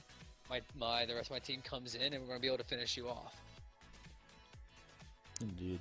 That Skarner pick is somewhat interesting to me as well. He's not a very common pick, though I definitely feel like he's very strong right now. Not necessarily overpowered, but definitely a strong pick. I don't think it'll be a huge benefit for his team, but he is going to have a lot of sustainment with that shield that's on an incredibly low cooldown. So maybe we'll actually be able to see him more than anyone else on his team, maybe along with that Garen, being able to withstand the Kennen ult, maybe withstanding the Wukong ult, and just being able to trade and get some stuns off, maybe even interrupting the Wukong ult if he stays on him enough.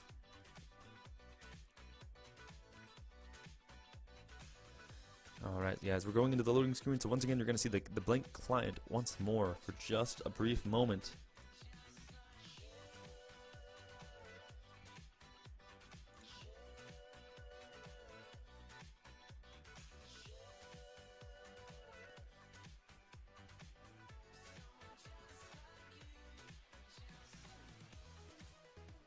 And here we go. Seeing Hell on Earth 1, 2, 3 with that diamond border actually. Don't think, was he playing with them last game? I do not believe so. So he must have been a sub that wasn't able to make it in the last game. So they switched him out between games. Maybe so. But your previous seasons are not your current seasons. So LB Hydra with the diamond, but having the current, the previous season plat border. Let's see if he shows him up. Both teams actually being somewhat balanced in that regard, even though the diamond border can be intimidating.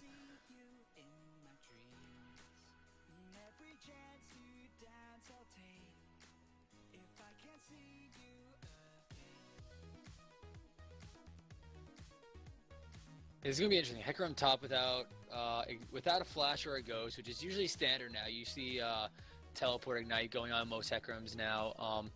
We're gonna see if he's gonna be rushing the home guards or rushing Triforce. I think you might be right on that. That's actually a very common pickup, and both very strong. The Triforce, I think, would be the better factor in that case, but we'll have to see. That's all up to him and how he plays. He definitely has a different style of playing going with the Ignite teleport, as we can already see. So we'll have to see some creative strats going out here. Well, I can hear the music, but oh, there we go. Finally, the game switching, and the game has begun.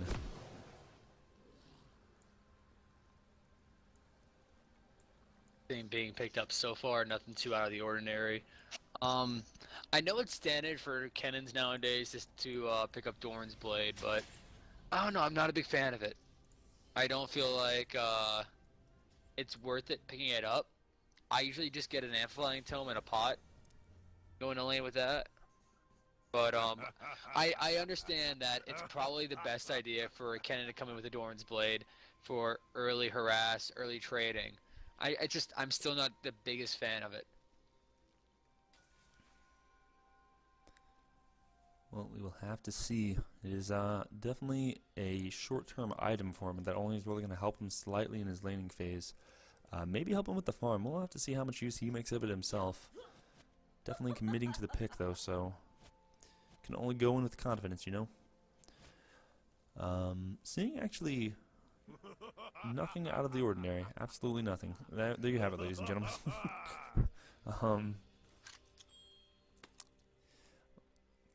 Just another casual pick. We're not seeing. I don't think we have seen a single invade so far out of this entire tournament. Yeah, not really. There's been a little weird level 1s, but nothing too really out of the ordinary.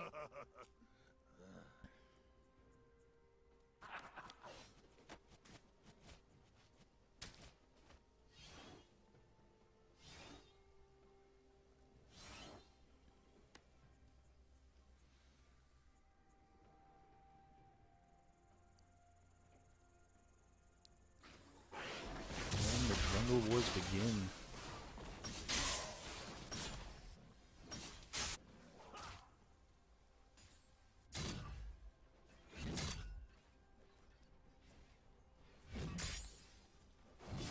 Both teams receiving quite good leashes. Wukong actually getting his out first, however.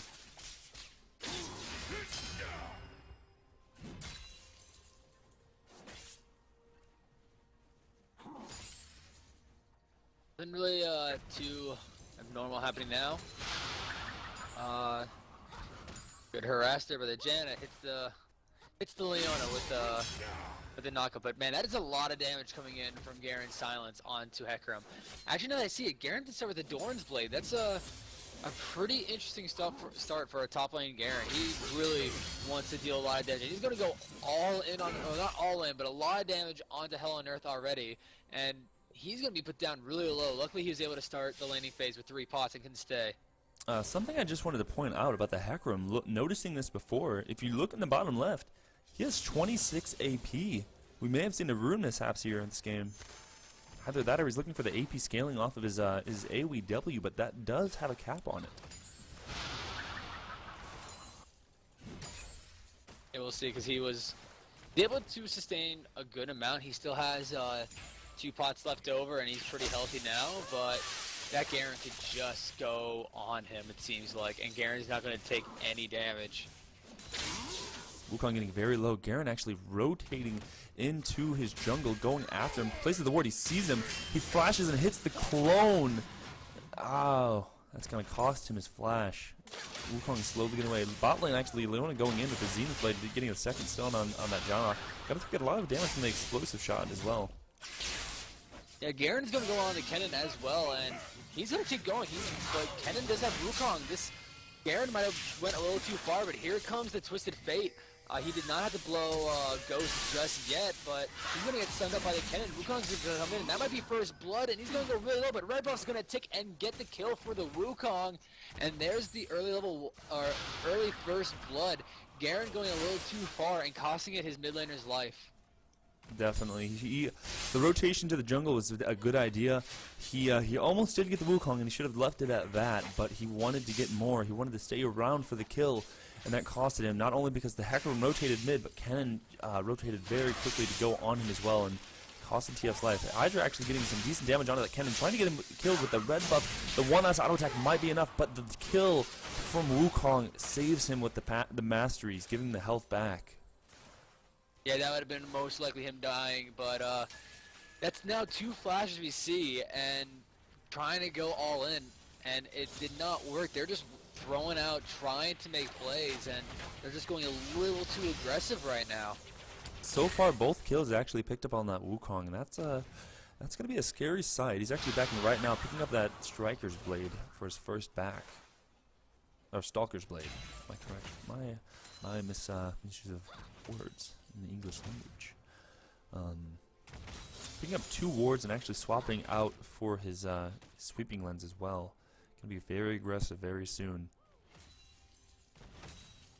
Yeah, I feel like the Skarner would have wanted to go with that Chilling Smite, because that's going to really help him land his ult. And they're going to go all in on this Graves right now. He's going to get exhausted, but Tristana's being put really low, forced to use heal, and now Flash. One more hour is going to kill him, but Graves honored a minion beforehand, but he's still going to die. Stunned on a Leona, and luckily she's tanky enough to get out, but yeah, Tristana went all in, used a rocket jump onto the Graves, and they weren't able to pick up the kill.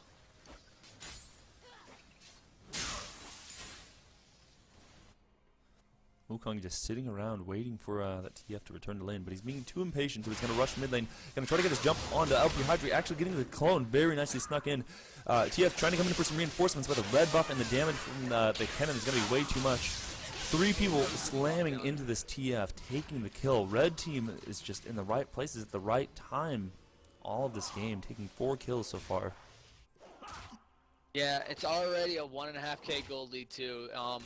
It's going to be really hard now for the blue team. The blue team really needs to win this in order to stay alive in this tournament. But we actually might be close to that power spike where Hecarim is actually doing better in lane now against this this Garen. And I feel like once he's able to get that Phage or Sheen, he's going to really be able to punish the Garen for whenever he wants to get farm. Wukong sitting around on this dragon, looking like he really wants to get it, but not committing. Bot lane roaming up, so they may begin this right now, although it is warded from the blue team, as you see right there. Not looking like they're going to be able to react. Skarner actually just coming from his upper left blue side jungle. Graves and Janna slowly coming up here, but I don't think they're going to have enough damage. Graves doesn't even have his ultimate, so the range won't be able to reach. Hecarim actually teleporting in, or Garen actually teleporting in, my mistake. Janna stealing the dragon with a tornado. Very nicely done. Those plays don't happen every day. Kenan actually going in and getting a lot of damage on the Janna. No ultimate pop yet. He doesn't have it up. He doesn't have Ignite either. He's already used it on that Janna, I believe, actually. Gold card coming out from TF. Very nice land. Looking like they're going to pick up this last kill here. As Tristana is overstaying her welcome. This could end poorly for them. She didn't have rocket jump until now. She finally got it, but Leona was forced to save her life, and she's still in a rough position. She has rocket jump, but she's deciding to stay a little bit longer. She now jumps, but Graves nicely dashes over the wall in order to pick up the kill. But yeah, that couldn't have been worse for the red team. They weren't able to get the correct smite off, which allowed the blue side to get that dragon, and then they died afterwards by staying in a little bit too long.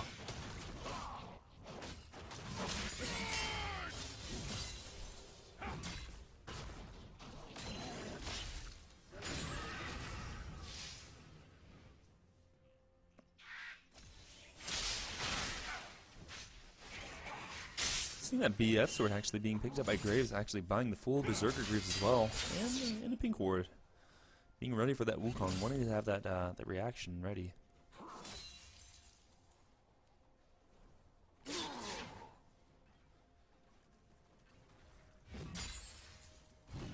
We do see Home Guard being picked up for Hecarim, so he does have a good amount of he has the one item that basically he wants right now. Good amount of damage coming out for when he teleports in from base.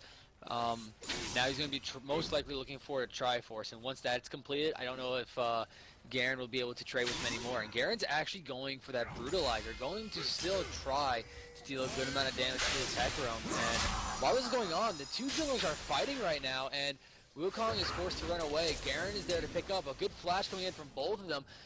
Wukong is going to get away, and while that was happening, a lot of damage went on to Hecarim from Garen, and we are going to see a DC happen during all of that. It was happened in the bot lane, it seemed. No, it was actually in mid lane.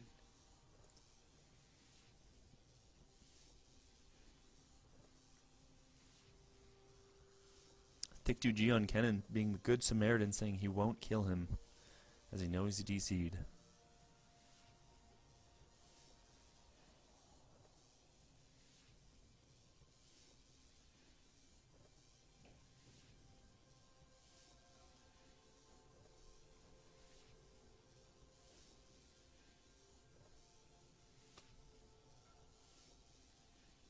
His Q is flying at him.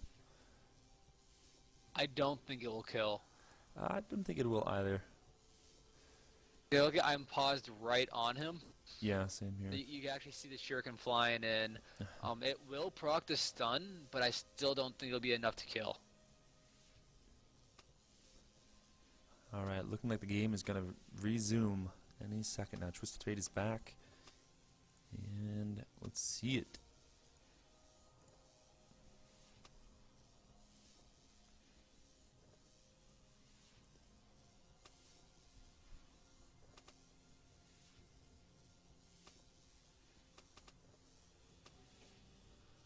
And here we go. Here we go. This stun is going to hit, but he is going to be able to survive. Good job there by C2G to allow him to at least get back situated. It's always a nice thing to do.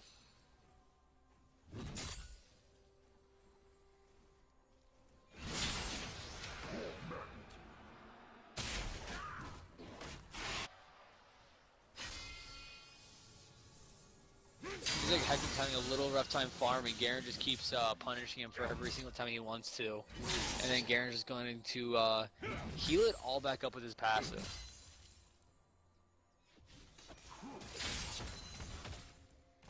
Not much activity going on. TF roaming back to lane. Skarner actually just coming back and back. And Garen looking like he's going to try to go get this red buff once again. Seeing him caught out very low. He flashes once again like this level 1 replay. This time he has his ult and he takes the kill. Gets the double buffs. Yeah, I'm not positive he needed it to flash, but hey, he got double buff, so it's completely worth it. Now he's going to try to fight Kenan. Kenan uses ult immediately, and the stun already hit. And he's going to have backup right now. Hecarim's going to go in, but then go back towards the Skarner. And with the 2 of them, they might be able to get out. The Ignite not going to kill. And Kenan comes back in and is not going to be able to finish off anybody. So that's a good, quick 2-0 for the blue side. And now it's going to give them the lead in this game.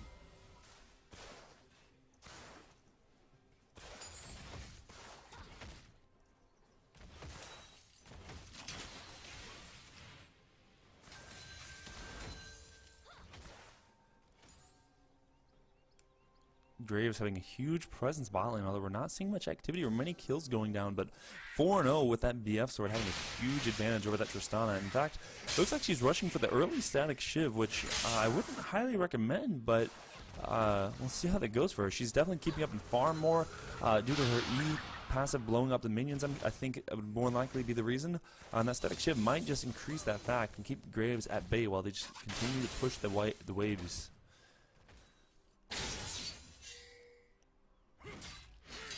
Yeah, definitely. That early static is interesting. That was like the old Tristana. You would get that almost every time you played her. But on the new Tristana, I feel like it's not really worthwhile to go that early static shiv anymore. Yeah, absolutely. I almost saw a Hecarim back top lane. He's got the mats right now for a Phage. Going for that first instead of the Sheen.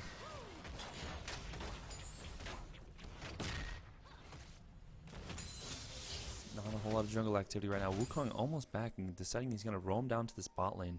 Bot lane knowing that they have this pink ward warded, this pink bush in this ward, going to place a ward down and clear it. As Graves tries to pull up top lane, pull up and go top lane. Tries to go up and get some damage, take advantage of them. Wukong taking out the Scuttle Crab as always.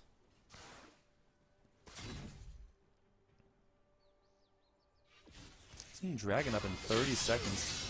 So we'll have to see how this goes. Skarner actually rolling down bot lane, almost going in but backing out as the minions push in. Testing a word on Dragon. He knows it's going to be up soon. They're paying attention to this. And we'll have to see. Wukong's actually just recently backed, although he should be able to potentially return back by the time it started, if not to be able to interrupt. But it doesn't look like a blue team is actually going to go for this.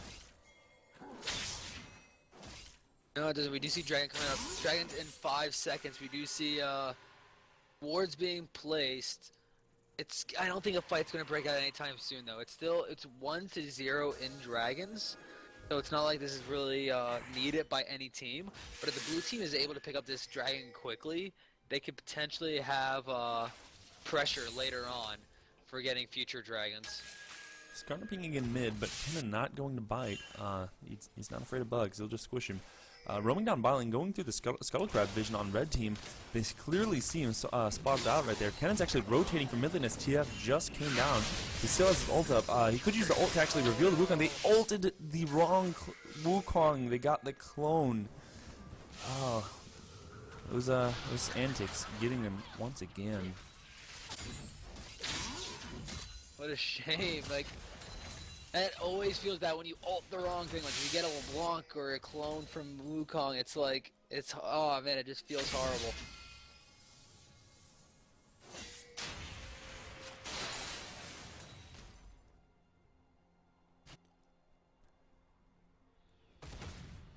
Wukong actually going to place down a pink ward at Dragon, going to clear the ward that blue team has waiting there.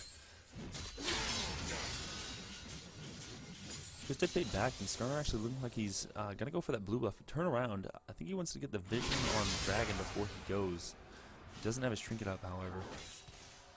So just doing a little dance, you know. Going between lanes.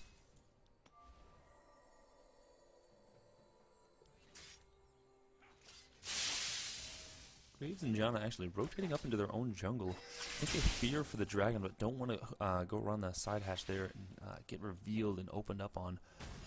Fearing that the Wukong is going to go in. Just FeTe actually blowing his ultimate. I think they were doing that just to get the vision to see where red team was. Fearing that once again that the Dragon was being taken. They probably had the team call out for it.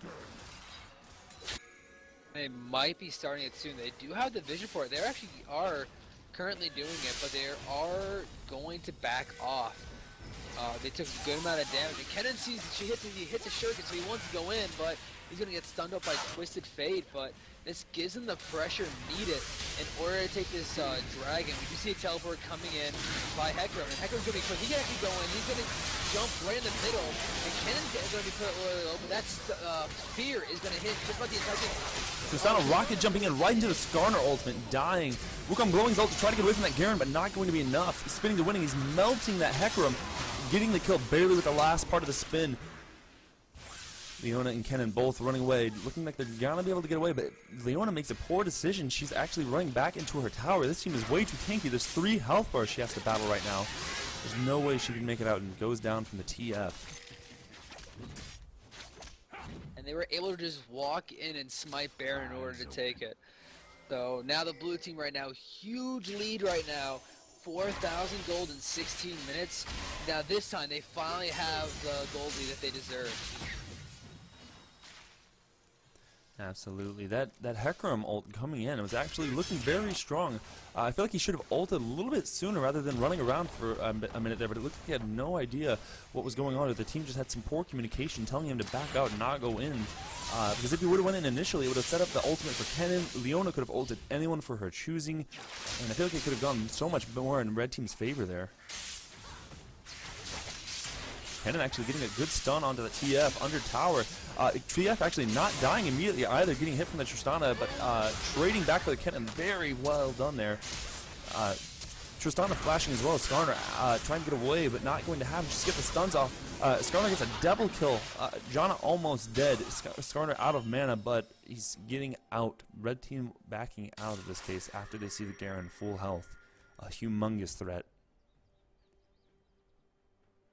Yeah, like you said it perfectly. That Hecarim did jump around a little bit before actually diving in.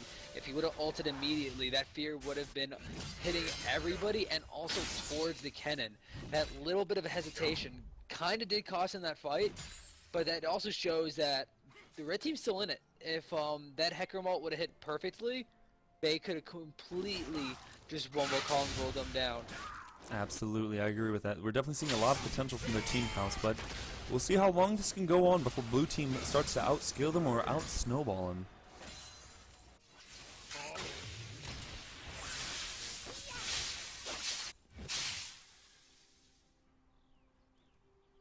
I haven't seen very many Janna disengages with that ultimate so far. Kind of interesting considering how much they actually could be used for, but maybe it's just happening so fast from what we were saying earlier where, you know, she's using it just to survive, or maybe trying to save it for her AD carry to heal, but not having the chance to.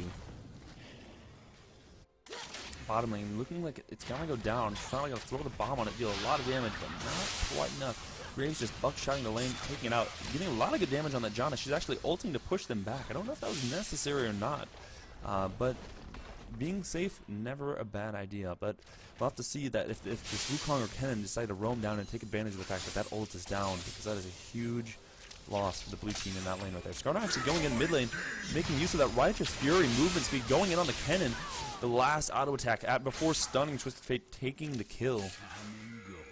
And they're going to go on some Wukong right now, and we do see Ghost being blown, and he's able to catch up, but Hecarim is there to back up the Wukong, and they're going to have to back off. But here comes Leona in to just make sure that they fell off, I guess. And they might be pushing down that bot lane. They should try to answer this turret up in the top lane with bot lanes. And Janna is going to be... Oh no, Graves is there too, never mind. Oh, Tristana misplayed there, tried to jump away, but jumped into the Leona tornado. But a good ult there by Leona is going to lock down the Janna, and now Graves is going to have to run away. This should be an easy tower now for the red side. Leona actually no mana, very little left, but certainly enough for an EQ combo. Skarner coming in for the support. They see him there. He's clearing the ward out, but there's 3 of them bottom. They really have to be afraid of this Hecarim. He's got his ult and ignite. Garen, meanwhile, pushing top lane down extremely hard, not caring with how much armor and resistances he has, just going straight for the tower. Graves actually going to get some hits on that Leona, but running back away. He knows he doesn't have vision on the Tristana. He may not even know Graves is there. I mean, Wukong is there, but he's being very smart and playing very safe about the lack of vision.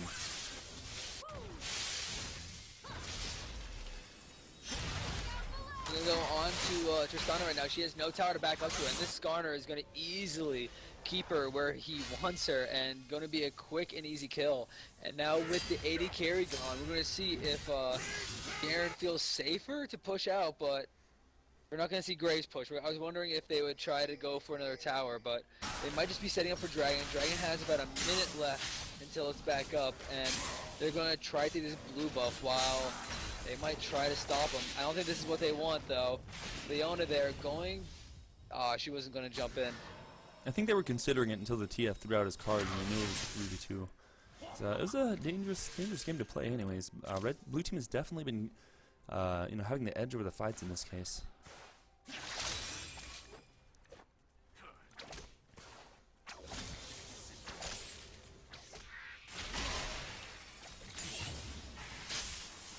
Oh my god, these Hail La Hydras in chat though, they're...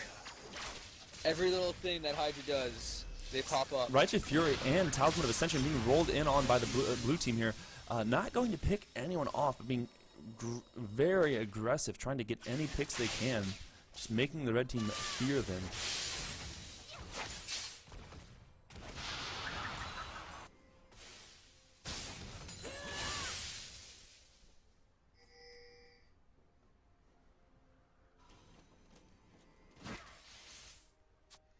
Red team roaming in for that dragon. No one seems to have vision on it other than him from being there, as a matter of fact. Garen still pushing top lane, may see a trade here. Red team still looking like they're going to be able to take this dragon. Stronger roaming in as the TF ult goes down. They have full vision on him. TF actually going straight into the pit against the 4 enemy teams. He actually gets the dragon with his pick a card and red card, I believe, from going down. Janna flash ulting, but it might not have been enough or soon enough as well. Hecarim and Wukong having the full ult almost all the way through. Hecarim roaming down from top lane with the teleport as TF is going to die more than likely from the 4 people currently bot lane. All 5 of them, my mistake, actually doing a very nice kill on the Tristana, almost having enough, almost surviving long enough to actually try to attempt that kill on Kennen as well. All the while, it's just as we said, that Garen is not stopping. He's going for all the towers. He doesn't care. Hecarim blowing his ultimate to actually try to get him out of there, not doing any damage whatsoever to this tanky, spinning machine. Yeah, but they did lose 3 members in that Baron steal, but again, that's the second time in this game that the Wukong did not smite or miss-smite it and lost Dragon. That it should be 2-1 Dragons right now with Red Team having 2 of them, but we're going to see that's now 3 Dragons for the blue side, and now that just makes the next couple of Dragons even more important. Graves now getting a little cut out, is going to be able to pick up the red buff, and still just going to try to attack this Leona. Gets a good slow off with the red buff, and they're actually going to... Oh, he's baiting her. Trying to get the bait, and he is going to get it. Leona did not want to take that Zenith Blade, so they're going to go in.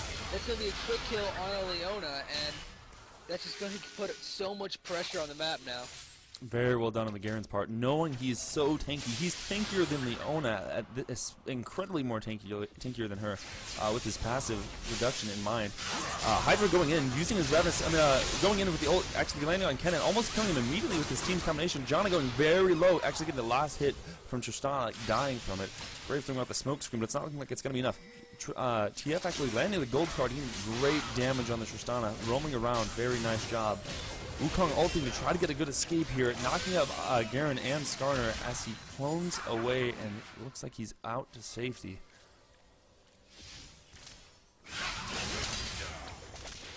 And he is dead to safety now. Blue team running up, just taking this tower. Very easy picks right now. They're incredibly tanky. They have a lot of damage. The gold lead right now has just been piling and piling, and those 3 dragons are having a huge impact. I don't want to say that it's making the red team go on tilt here, but they're definitely underestimating the blue team's advantage at this point in time in the game. This is 25 minutes in, and their damage is massive. Yeah, it's going to be now really hard for the red team. Really, their only shot, I feel like right now, is either pick someone out who's out of position, or their full wombo combo has to just be perfect. They are about 9k gold behind, and that's going to really hurt if a fair 5v5 happens. I think the problem with this game so far has just been we haven't really seen any good wombos. We haven't seen a Kennen ultimate synergize at all with the Wukong. They've been all just slowly going in one at a time. Starter actually going in on the Hecarim top lane, getting good damage with the tower, and having his shield to constantly keep him up, actually almost dying there, but proccing a potion and using his shield combined, barely living through it all. I think during that fight, Hecarim wanted to ult away, but ulted right into that tower and basically was not able to get away. So this is good, but because of all that, the red team is going to try to get a tower on the bot side and is going to pick it up, and they might get one in the mid lane too, but ARAeZz is going to be there to stop Kennen. Seeing a humongous amount of gold lead on this blue team, and I just want to stress that even more so because the kill lead is actually not that huge of an amount. You know, only 6 more kills. That's even at most, even if they were all 300, you know, that's only a nearly 2k gold lead. This gold amount is greatly coming from all the farm they're getting from not only killing the blue team, red team, but you know, these advantages they're taking. They have 2 more towers than them at this point. Their farm is just, it's actually somewhat close, but that Garen top lane with almost 100 more than the Hecarim, it's insane, honestly, how much more gold they have to me. I'm not really sure where it's all coming from, you know? And it's like, is blue team trying to roll some secret squirrel strategies here, and is everyone rolling like gold per 10, you know? I'm a little unsure. Yeah, because you can see all the gold comes from mostly the 2 extra towers and the 8 extra kills. Farm is relatively the same except for that Garen. Garen has a lot of kills. What is going on? There's a big team fight happening, and Garen's going to go down almost immediately, and so is Leona. So far, trading supports, and they do spot out the Wukong, and they're going to try to go on. That's a double kill now for Hydra, and he's going to go on a C2G. Is it going to be a triple kill? No. We do see Twisted Fate going to pick it up, and this is going to be a quick tower flash by the Garen to go onto that Tristana. Garen does have his ult though. He might be able to quickly pick up a kill. This might be an inhibitor turret now for the blue side, and wow, that is just a quick kill there by that Twisted Fate. And now they're going to try to go on the Hecarim, but he's going to go into safety, and this is going to be a good tower now for the blue side, and they might pick up the inhibitor as well. Leona just responded, and now Wukong has 5 seconds till he's up, and Garen, he wants something more. He's going to go onto that Hecarim, and he might be able to trade some good damage. Hecarim is not going to be able to fight him, and that is going to be an inhibitor now for the blue team. Blue team at that, even tracking for this 4th dragon. It's coming up in 8 seconds right now. This will be the 4th dragon, which I honestly don't remember what that gives, but 15% damage to minions and monsters. So they don't really need much help with their farm right now, but that will help them when they get the Baron Siege and just try to take it out as soon as possible. Janna actually getting hit with the Leona Zenith Blade, and Wukong using his little dash there to try to go in. Hecarim running in, seeing if he can get anything, but Skarner running up full speed, and they're just running away, so afraid. Yeah, that dragon is going to be huge because now, in 6 minutes time, the red team has to make sure that they are there for that dragon fight. They cannot allow 5 dragons to go to the blue team, because if you have a 10k gold lead and a 5th dragon, there's nothing you can't do. You have to really mess up a team fight in order to lose that how far ahead you are. I completely agree. Let's hope. I'm wondering what blue team is thinking right now, what their strategies are. Garen is once again split pushing. He knows he's tanky enough and he can get away with this. He's kind of playing what the season 3 Shen strategies were. You know, he's split pushing. He has teleport, although it's down at the moment. But regardless, he knows that they can't stop him. And if they send more than 1 people, even 3 people, any amount of people top lane, he's winning for his team. He's doing more for his team than he could by even being in the fight. And he's more than likely going to be able to have kill potential from being there too.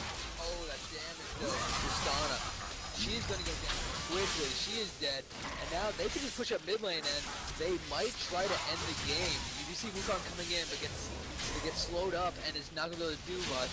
You do see Talisman or Face of the Mountain on him to help shield it up. Hecarim is going to have to try to run away. He has to ult away. He's going to put a lot of damage on him, and Wukong's going to try to do what he can. You see Kennen coming in. He does not have his ult, though, so that's a lot of damage not going to be there. We do see Leona going in. Not going to be a lot of damage there. Hecarim trying to do what he can. He might have killed Graves. He does. It's a double kill, and he is single-handedly defending his base. And Garen running around actually trying to get, he's going to get the kill onto Kennen, even just spinning, not even going to care. He may see the ultimate onto that Leona just for the kill to get her out of game 2.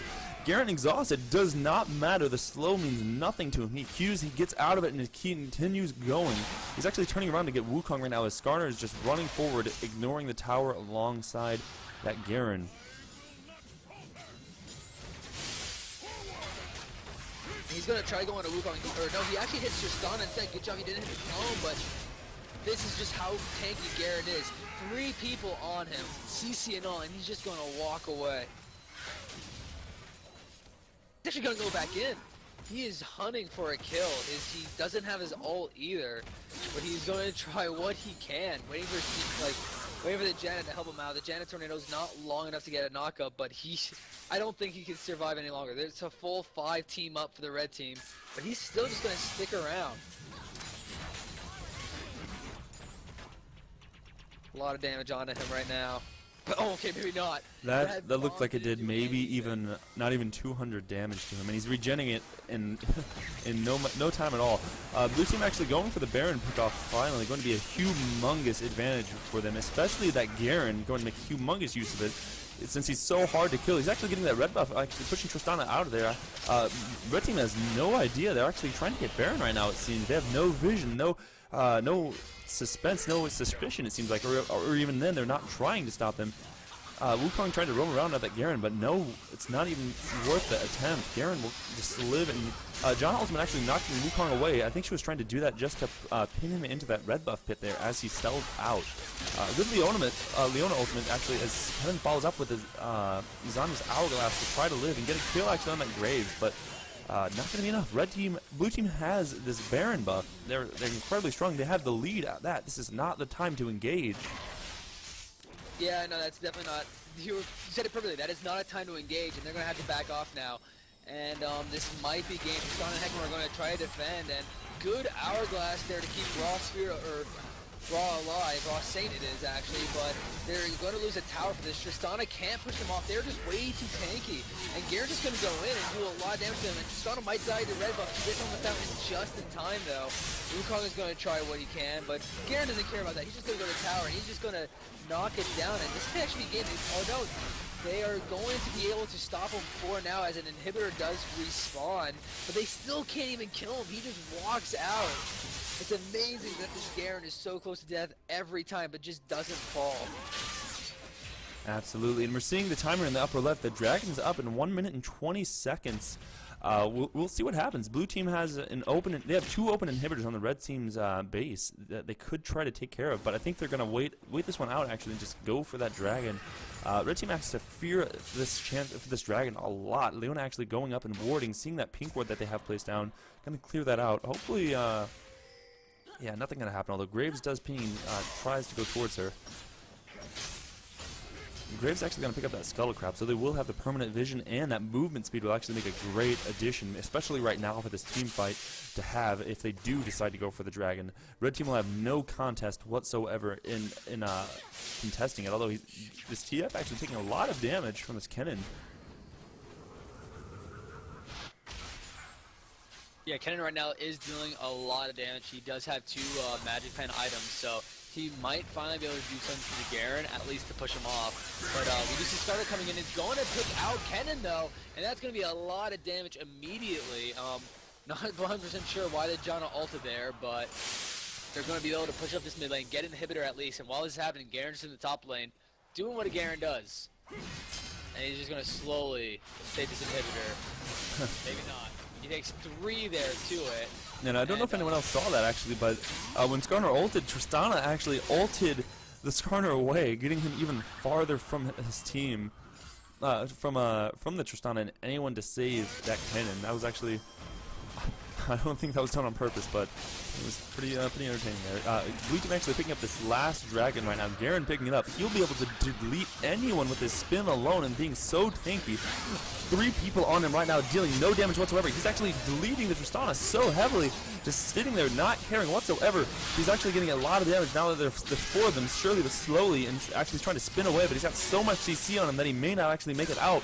Heckram going in with the ult for the secure kill. finally, the second death of Garen. Actually, Kennen going in with the ults as well on Graves, but he's barely making it out with that dash. Now Skarner is going to try to come in. Everybody's really low. Red team really can't do anything. And that's going to be an instant double kill from the Graves. Wukong is going to dash on over and going to be able to pick up a kill, but he is the last one alive and literally has one auto attack. Janna was able to come in and pick it up, and that is going to be an ace. Tristana is going to be 11-3 seconds. I am not sure if he's able to defend this, though. It's going to be 3 people in the base, and with two sets of minions coming soon, I don't know if it's going to be enough. This tower is going to go down really quickly. Here it comes, and this is most likely going to be the game. I can't see Tristana defending this for 15 more seconds. It's going to be a game, and the red team is going to lose, and it's going to be 1-for-1 right now. Or 1-2-1, I should say. Well played from LP Hydra there on that Skarner, and that Garen being incredible top lane. 3.14 farm, Payday did him justice, and he's paying tribute. That Thornmail was incredibly strong in him in that late game, especially those late pushes with that Baron. Overall, so much tankiness and so much damage also coming out from that TF. I feel like he might have done more damage than that Graves in that game, as a matter of fact. But interesting game. There was a lot of potential on Red Team's side there, but they didn't seem to have the synergy that they were going for with the picks. Yeah, they definitely put a huge wombo combo comp out there. But yeah, it just didn't really work out. They weren't able to set up these team fights that they wanted, and sadly, they basically lost because of it.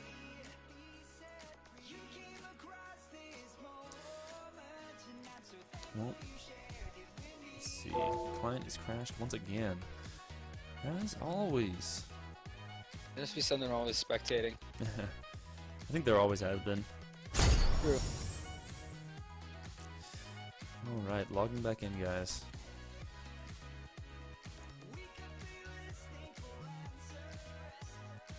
Yeah, I think it's kind of obvious to know who the crowd favorite is in Twitch chat right now.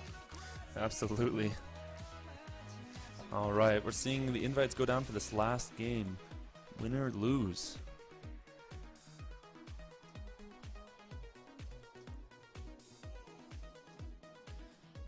And here joins my brother, RustyRake 2012, our second Shoutcaster and probably the best one. Yeah! No, I've been really liking it.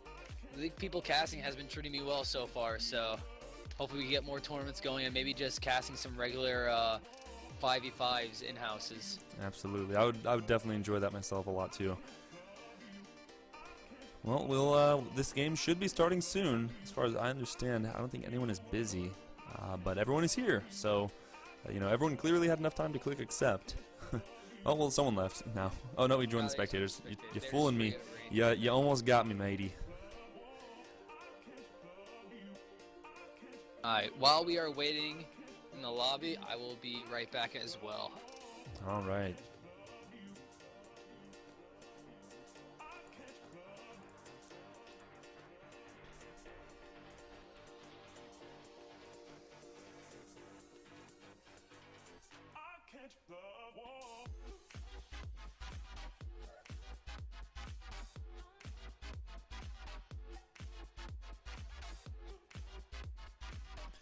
Yeah, there more than likely might be a Garen ban. You're right about that, Trinigen. I hope I pronounced that right. That sounds about right.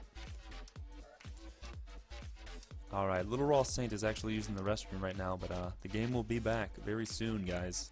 This is the final game. Are you guys hyped? Are you guys hyped? I'm hyped. This has been a very good match so far. That last game was great.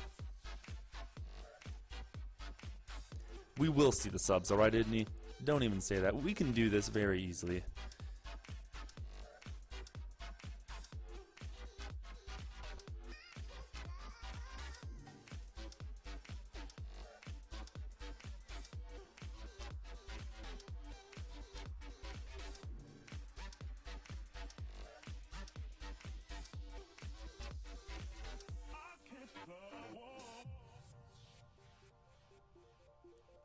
Alright, the champion select is going out.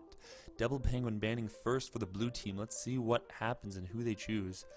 Actually seeing the Sejuani ban first once again. They really do not want Hydra having that pick, as well as it being a somewhat debatably strong pick in itself.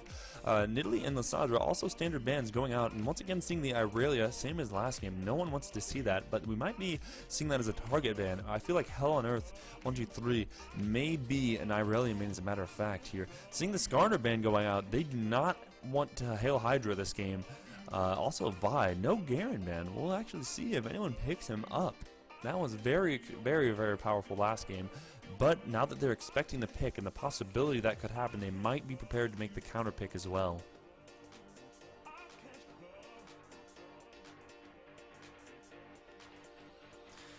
DoublePenguin locking in with his Morgana. I think we've seen him play this at least 2 or 3 times in this tournament through the past matches. Garen on LP Hydra being hovered over at the moment. Can you guys feel the hype? I can feel the hype. MIA Charmander picking no one so far, but I think we all know it's going to be Graves. Yeah, most likely. He went 2 Graves games so far, and everybody's saying how much he loves the Graves, and I'm actually kind of surprised. I'm not really, actually I won't say that, but I was going to say I'm not kind of surprised that we didn't see a Graves ban, but then actually looking at the bans, I believe that they were better bans. We're just going to have to see someone not Hecarim basically against this Garen in the top lane to shut him down early. Absolutely, but hey, you could always see the switcheroo here, where he's not only gonna try to fake them out to make them think he'll trade it, but maybe LP Hydra is just that guy who's gonna actually go with the jungle Garen. We'll have to see. I wouldn't put it aside with this guy. That's gonna be really funny if I see it. I tried it once. It's all right, but I tried it a long time ago. Who knows with the new jungle? ARAeZz once again thinking about picking that Tristana. He was debatably good. I thought he did decent that game, but it just was not in his favor. He was the one who was not a part of any of the wombo. Maybe his ultimate at most, but it was more like protect the AD carry. And seeing that hovering ARAMS pick, saying everything's gonna be okay, team. Everything's gonna be okay. We're gonna win. That's how it's gonna go. He wants to win. A very favorite jungle of mine. I'm very much enjoying him in the current meta, and his clear is actually fairly strong. Wondering if that's going against the for any purpose specifically with purple team's picks. Maybe for that Garen, not necessarily, because he will be able to shred through, more than likely building a Black Cleaver. But this will be interesting then, actually. Gnar being hovered over. Nope, just random picks. He's random and edgy. He likes invaders in. All right, guys. Orianna being hovered over on the C2G right there. That will be an interestingly and strong pick. I don't know if he's picking that because he plays Kennen or if he knows Kennen matchups, because I certainly don't. But definitely a strong pick that'll go really well with that Rammus and the Gnar. Yeah, Orianna does do really well against Kennen, because the main thing with Kennen is he wants to be up close and personal, but unlike most assassins, he doesn't have a blink. Like, he can't just dash to you. Orianna then can easily disengage away from a Kennen and shield herself in order to then speed herself up to get away and to take away some of that damage. We might actually see that as a Kennen top, though. You never know. This is true. C2G actually swapping out for a Karthus and now swapping out for the Xerath. I feel like we're going to see one more swap. And here it goes, back to the Orianna. Yep. We know your tricks, C2G. I definitely believe that was the best pick, picking an Orianna. As long as that's if he could play the, like, I'm just hypothetically speaking, if he could pick every single champ, I believe Orianna was definitely the best pick. And we are going to see that Scion jungle again from Hydra. I know he loves Scion jungle. I'm just not the biggest fan of it, though. I can agree. Still, nonetheless, he's definitely shown he brings the results with this pick. The Leona pick going once again on Mr. FeTe over there. We'll see how that goes. They're once again sort of opting for a very tanky team. Roughly rolling the same strategy as last game, as a matter of fact. With that Garen, we'll have to see how this goes. It looks like they're going once again for a Wombo combo team here, but replacing the Skarner for this Scion jungle, and for a change, MIA Charmander is actually not going Graves and is picking Ezreal of all characters, and I think that will actually somewhat benefit him, since he didn't really seem like he had a lot of potential in the previous matches as Graves to burst many people out. He got some secured kills with his ultimate, but I feel like this will be much better for him, a much safer pick for him. It actually will be a fairly nice pick in lane if you can learn, if you can use his Essence Fleck to dodge the Morgana bindings as well. Yeah, and I really like this Gnar pick because he needed something to shut down that Garen early on, and Gnar can do that. Even though he did recently, I think he got nerfed that his Gnar, like Mega Gnar time doesn't last as long. Either that or the cooldown lasts longer for when he's tired. I forget which way it went, but he's still gonna be a strong pick against the Graves. If he's playing it correctly, he can poke him out of lane and basically not allow him to farm. Absolutely, absolutely, I agree. We'll have to see. This will I think this is looking to be a very good match. Looking at this top lane, comparing it to last game when we saw that Garen just taking the entire lane for the entire game, getting non-stop kills, non-stop farm, non-stop towers, just being entirely unstoppable. I wonder how that's going to fare against this Gnar pick, because a lot of people debate that Gnar, even through the nerf, is still one of the strongest champions in the game. Certainly a top tier pick, and especially good for compositions and synergizing with team combos and setting up their own strategies. You know, how we always used to see in LCS, you know, the Narvin sort of combo, and I think that's what they're looking for here with that and Orianna as well. Yeah, they definitely have the go in and do stuff combo with that Orianna, but you actually might see flash ults from Morgana. Like if you see a shield going to Morgana, get ready for a flash ult, because she ults, Orianna brings everybody to her so they can't get out of it. But if that's the case and Morgana doesn't have Zhonya's, everybody could just turn. They have so much damage and so much fighting potential that if they get caught out, they can just turn a fight. They have Garen, Leona, and Sion taking for them. All of them could be massive tanks. And then as long as they keep Kennen and Ezreal alive, it will be pretty tough for the blue side to survive. Absolutely. Nonetheless, a much stronger top lane pick as opposed to that Hecarim Ignite teleport, which was a little questionable and obviously didn't work in their favor. So this is a massive upgrade for the blue team, and definitely seeing a lot more potential for them to win this game. Both jungles in this case are fairly unconventional, not necessarily unviable, because Rammus is definitely viable. Sion is a little bit unusual, but we've seen it in this tournament many times already because of LP Hydra, so we know it works, we know he does well as it. But I'm interested in seeing how they both fare in this case, because Rammus, depending on how RustyRake decides to play him, is usually one of the really most aggressive early game gankers. Some people actually like to go first back and immediately rush into mobility boots so they can have heavier ganks, faster ganks, and be harder to avoid. And even in some cases, just try to counter gank, just have more vision, mobility for the entire map. And I think that can work a lot more in his favor over Hydra if he chooses to go this route. Yeah, as we saw in the first game, Hydra did amazing on that jungle Sion. The only thing is, he wasn't able to bring enough pressure to not allow the blue side to farm. Hydra got the kills, but the enemy team got all the objectives and all the farms, so they were able to stay in the game. And then having your Sion being the fed one really just keeps Sion alive. That's really all it really can do. Sion does not deal damage. He barely will. He will barely do anything, but he is able to tank. He's able to CC. So if he's able to actually get everybody else the kills, it might be a different game. I think you're absolutely right in this case.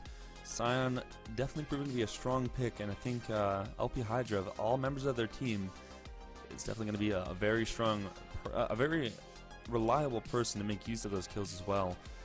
I think this all these games, I think this final game is especially going to come down to the communication and strategies that both teams try to pull. And that's why I'm really looking forward to this match right now, because we saw last game that, you know, they had the wombo combo, they wanted to be dangerous, they wanted their team to have a threat, but they really couldn't pull it off. And maybe this game is when we're going to see blue team actually pull off some crazy plays and start to have some, you know, competitive team fights here where both teams are going to be waving their leads back and forth. This is the final game, so it's a lot of pressure on both teams at the moment, and we'll have to see how it goes for them. Yeah, one thing I gotta say that's really good about this League People tournament is how even it is. How many games have we? I think every time we casted it went to a game 3. I believe so as well. Actually, I really don't remember any match other than I believe the Lolly team. I don't remember what their name was entirely, but there was like one team in this entire tournament that I remember actually so far. I really don't remember any others that haven't gone 3 games.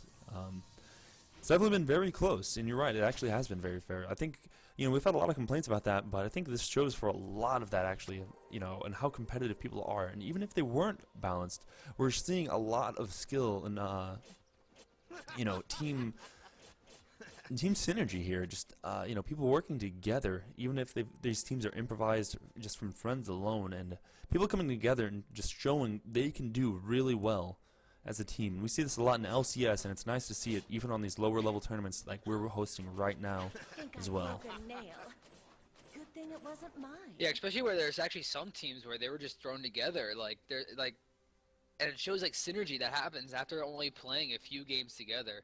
I'm not sure if these two teams have been playing together quite often or not, but it's really amazing to see how quickly teams can get together. Absolutely, and once again, early game, no invade. Garen kind of being a little bit of trolly up there, trying to peek his nose in and placing the ward down. Just wants to see when that Grom's going to go down, but no, they actually get the ward, and that actually kind of interestingly evened out the gold value. Blue team actually opting. Blue team opting for the. Go ahead. Yeah, blue team opting for that Krug's bottom lane there. They didn't actually take the second one. They only got the first one, which is an interesting strategy. You don't see that very often. Most people only go for both of them or none. And all things considered, that's actually a good idea. They'll keep a lot of their health. They'll go back to lane faster. And even though it's a very small amount of experience, they're going to get their level 2 more than they should get their level 2 before red team. Yeah, definitely interesting choice. You usually don't see that happen at this level, but yeah, they barely lost anything, and they are going to be better off for it.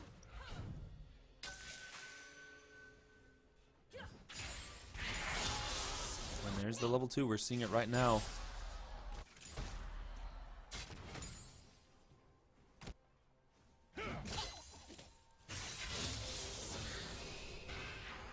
Nice biting is going to hit, but that's still not going to be too much damage. It was on the Leona. And, so, good amount of poke, actually. We do see the blue side trading very successfully. Absolutely. That Leona with the Relic Shield early game is actually very strong as well, and she's definitely not going to sweat any of this harassment. But let's see how well blue team continues up this harass, because if they can waste down her potions, they will have this lane for the taking. And so far, Tristan is actually taking the lead on the farm by pushing them in, making it much more difficult for the Ezreal to farm without taking the harass as well. So overall, definitely the harass is being a huge factor for the spot lane right now. Yeah, that's one thing with Tristan. If she's able to push you in under tower, like her ability to poke at you just gets really strong, because placing those bombs on towers just doesn't allow you to stand next to them, so it's really hard for you to farm. And as we were saying earlier, this Gnar is now poking down this Garen extremely low. Garen's having a tough time staying in lane. He's still farming better than the Gnar is, but we are seeing the Silent coming top. A slow does come in. He was able to scream at him successfully, and can he get the knockup going? He does actually. Garen's gonna go in. And I don't think they're going to turret dive for it, but they are able to put a lot of damage onto that Gnar.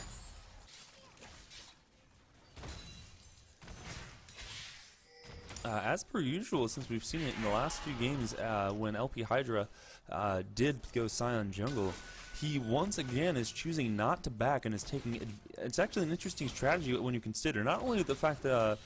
What we've mentioned in the past, how he does lose some gold effectiveness, but also gains because of the health. But the main thing is he's making use of the time while Rammus is back at base. He knows the enemy jungler is going to go back. He can still clear his jungle. He knows he's going to level up still and get the, keep up in experience, if not out-level this enemy jungler. And all things considered, it's just more time to gank. He's getting more farm. He may not be getting more gold immediately because he hasn't upgraded his item, and the enemy jungler has, but there are some pros and cons here to trade. Getting that first blood or wasting a flash can actually do a lot more for your team. than you might think just from not backing. ARAMS actually charging up his Powerball, going in on that cannon, but not going to get away. A lot of damage going down on that Ezreal bot lane as well. Yeah, this Ezreal taking quite a bit of harass, but he's still able to farm with that Tristana. He's right now 2 farm up behind, which he's going to catch up once that once the wave gets pushed. So he's doing a great job staying ahead in farm. Even this Garen up top, getting harassed and pushed out of lane, still doing really well farming. We do see Leona going in, but good Black Shield is going to cancel the stun from the Leona.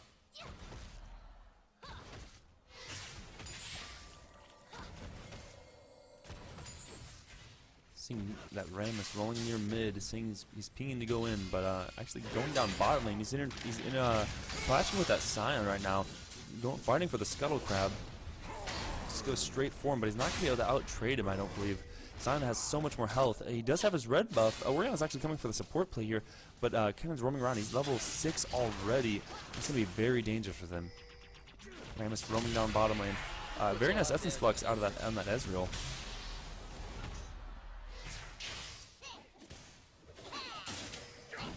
Red team does pick up the Scuttle Crab as Cannon and Scion both need to go mid, but Orianna backs off without any ward. She just has the Omniscience presence. Nara's doing a good job trying to get as many passes as his W, I believe it's called Hyper, off onto Garen as much as possible. Garen though still out farming him. I feel like Nara is maybe focusing a little too much on harassing and not enough on making sure that he doesn't lose farm. Actually, you're very right on that one. He's nearly 10 farm behind at the moment, and well, it may not be much. Actually, mid lane Kennen going in with his ult, getting 2 stuns, 2 stacks onto that Orianna. He actually lands the 3rd one with a nice shuriken, but takes the tower shot, nearly taking out the half of his remaining health. I feel like he popped his ult a little too early. What he probably could have done is used his E to just like dance around minions to look like he was just farming, and then go in on the Orianna, getting a lot of the good stacks of the ult on instead of having the Orianna just run away. Granted though, he still burned flash, so it's still a win at the end of the day. You're absolutely right. And overall, what I'd say is I think there may have been a miscommunication between him and Scion there. Because you definitely see him going in a little bit too early, and I think overall, even if Kennen, I don't think Kennen even had the ult to begin with. He could have just kept taking advantage, making use of the advantage you already had, continuing the harass on Orianna, and if anything, just wait for the lane to get pushed back. But he was really impatient for that kill and just blew his ultimate. He did get the flash though, so there is something. But so there is the benefit, at least, that his ult will be up before her flash. So we'll have to see where that leads, and if he does get anything from it. Yeah, we'll see if that happens. But yeah, the blowing the ult is not the worst thing because it is a pretty short cooldown. It's already 75% of the way done. He just can't go in on Orianna right now. So blowing an ult like that, not too bad. But yeah, he could possibly got a kill. We'll see if we see Scion come back later on, because he now knows mid, no flash. Pretty easy gank now. Orianna only has her speed and slow to deal with a gank. And in the top lane right now, we do see Garen tanking up a lot easier than he was earlier now, because he has a bunch of health. Scion hitting level 6, pinging mid lane, staying at a distance, waiting for that cannon to go in. Or just initiating himself. He is going to land it on him, but however, that Gnar is going to teleport mid lane. He's not going to be able to save her. I don't think. He ults in with a very nice ult combo with the Orianna, taking out the cannon. We have Garen sneaking up from behind. Look, he's going to land the ultimate on Orianna, take the kill, and just leave. Morgana roaming from bot lane, however, and Tristana getting sniped from the Ezreal bot lane. Soul Shackle going down on Garen at mid lane, and Gnar having the red buff and is getting his hyper stacks off. This is going to be an easy kill for him. Yeah, that was definitely a good job by the Gnar, coming in at perfect timing in order for that Gnar to pop. And he was basically able to just get a good ult on both of them, put them under tower, and because of that, they were going to die. And here comes ARAMS, and a good job taunting that Ezreal, and now they're actually going to try to get onto Leona. A slow's going to come in from Gar. There it is, and they are actually going to be able to pick up that kill. A double kill for ARAMS. Overall, very well done on blue team's part. They're clearing out 2 ping wards there as well. Looking like they're gonna go for this dragon. They're sitting on a ward that they should notice. I think it will expire. We'll have to see actually. Sion and Kennen both roaming around. Kennen does not have his ultimate, neither does Sion, but we're seeing the teleport coming in from Garen right now. Gnar needs to get away from this really quickly, or else he's gonna be risking his life. Getting the shield from Orianna to try to sustain and stunning him and jumping away.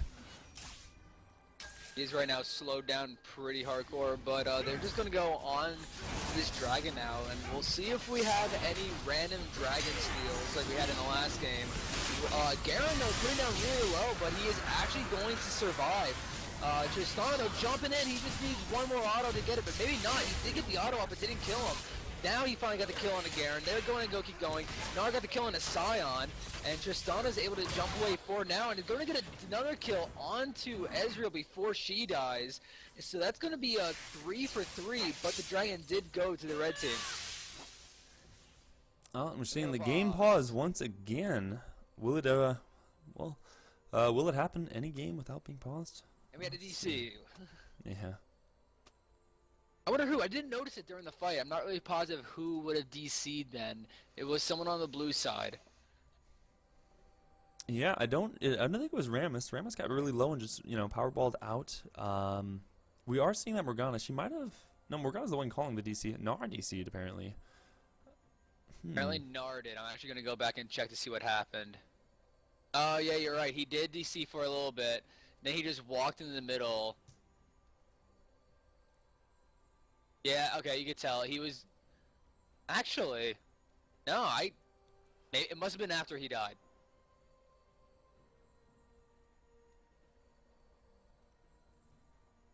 That's possible. They are in TeamSpeak, so they can communicate these things at least.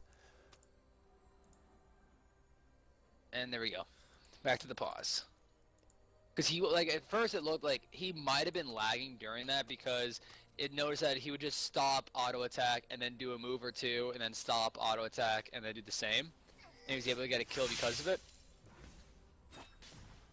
Alright, game resuming. Looking at the builds, we're seeing a nice Morgana binding on that Leona, but it's not going to be anything.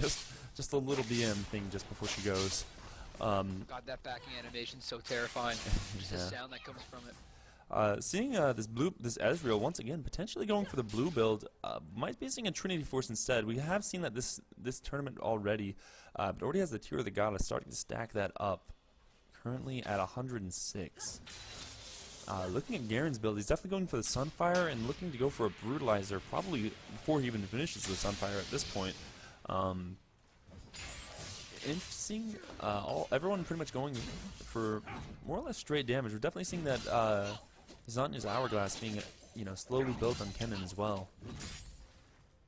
I wonder if anybody has calculated the gold efficiency on the new Sunfire yet. Because I remember the old one, the gold efficiency on it was actually fairly bad.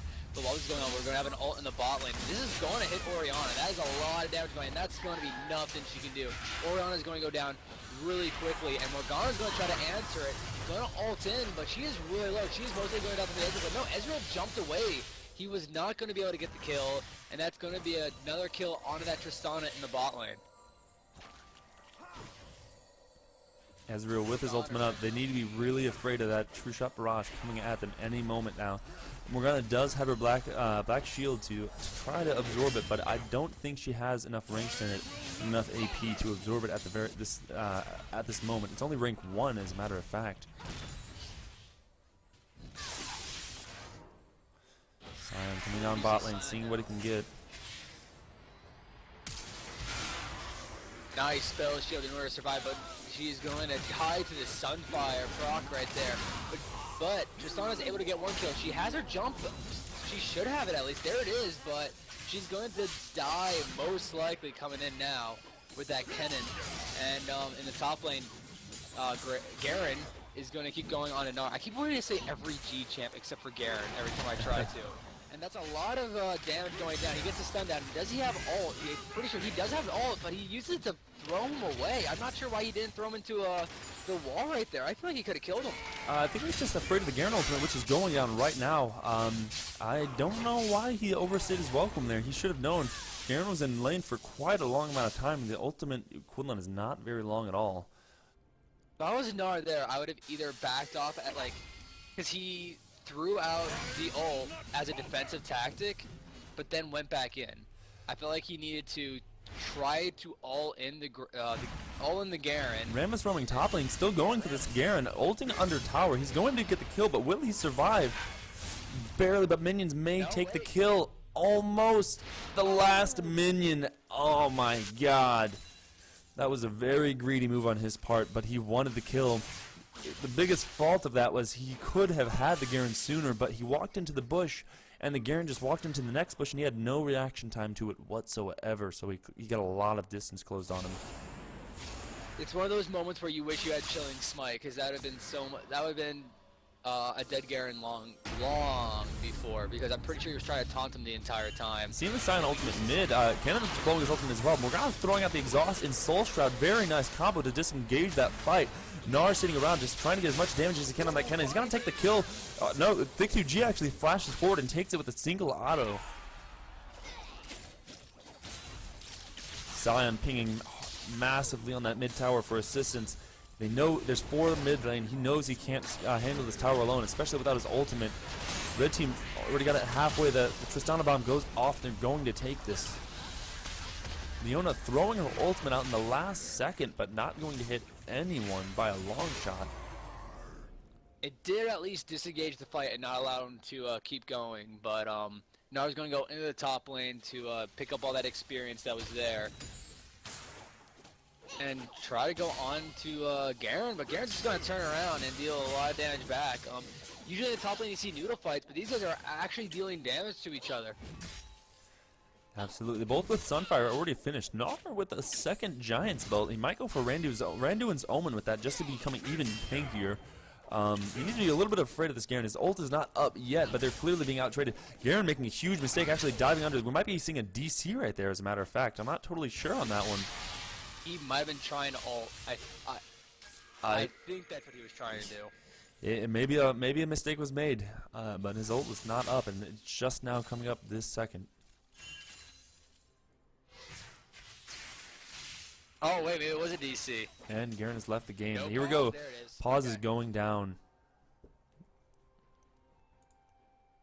Alright, so it was a DC.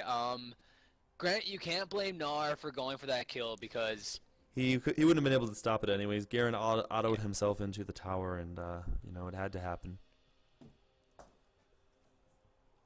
Plus, it's one of those things you don't know if he's just trying. Maybe he's going to ult me because that Garen ult can deal a lot of damage, especially when you're at low health.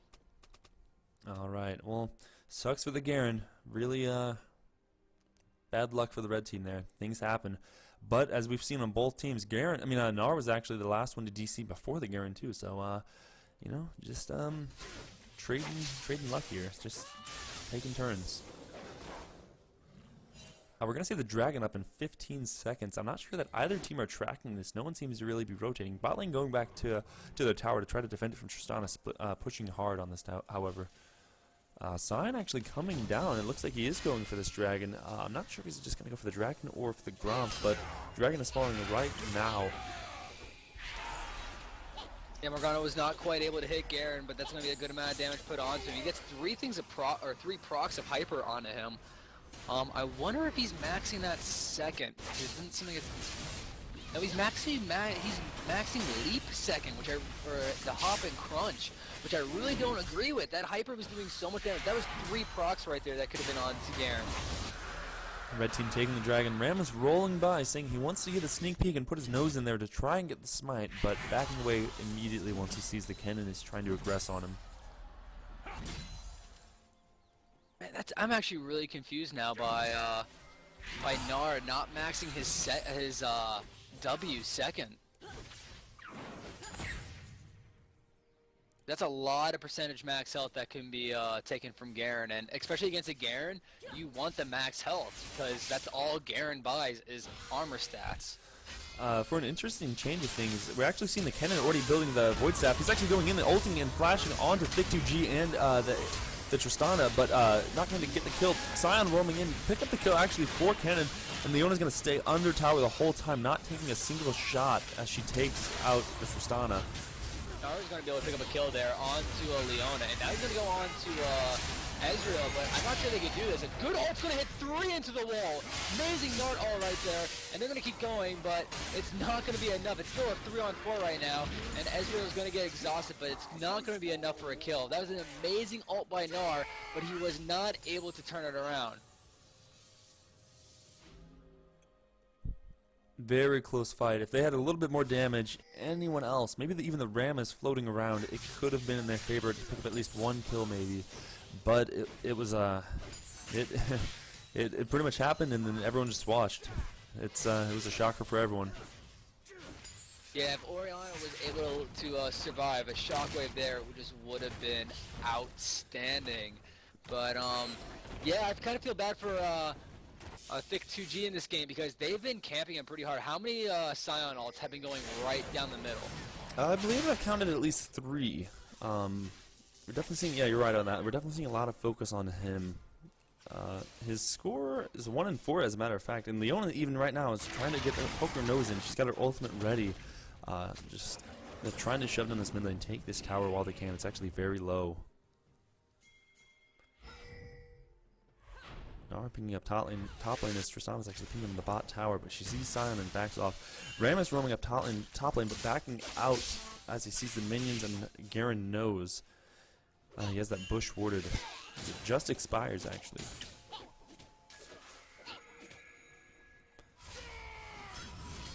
Interesting pickup right now by Sion. Getting a home guards this early in the, as well as a Tristana.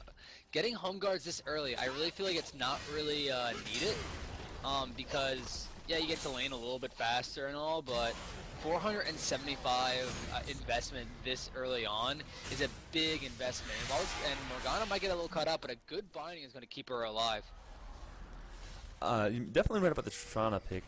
For Sion, it's a little more understandable because that combined with his ultimate is actually an incredibly huge amount of distance covered, and you know we might be able to see some mid lane charges or some just charges from base to lane.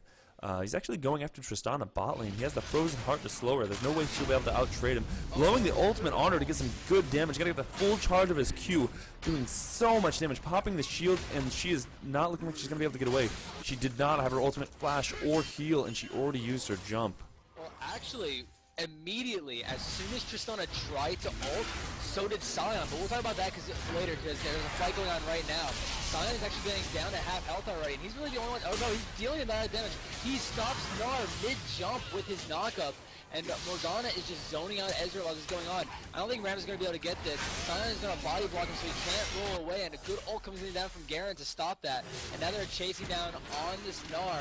He gets exhausted, so he's not going to be able to jump away, or well, to run away too quickly. And Morgana is going to go in, and he hits a minion. These minions that have been following are the MVP, keeping Charmander alive. And now Hell on Earth is going to be forced to run away, and he might have to execute here. He can execute, that is. Oh, he misses the jump, though. No ult from Leona, no flash. Let's see if he does get the execution. Yep. Very well done. Tristana roaming down bot lane once again, trying to cover for this tower that Hydra is sitting for. We might see Hydra go down here, but still a dangerous situation for Tristana, even if he does die. But oh, he goes back in. He had his ult already available. A good taunt by ARAMS is going to keep him there for a little bit, but it's still going to be hard to kill. And he's going to try to turn it. He does. He's able to get the kill, but Tristana will most likely be able to turn it right there.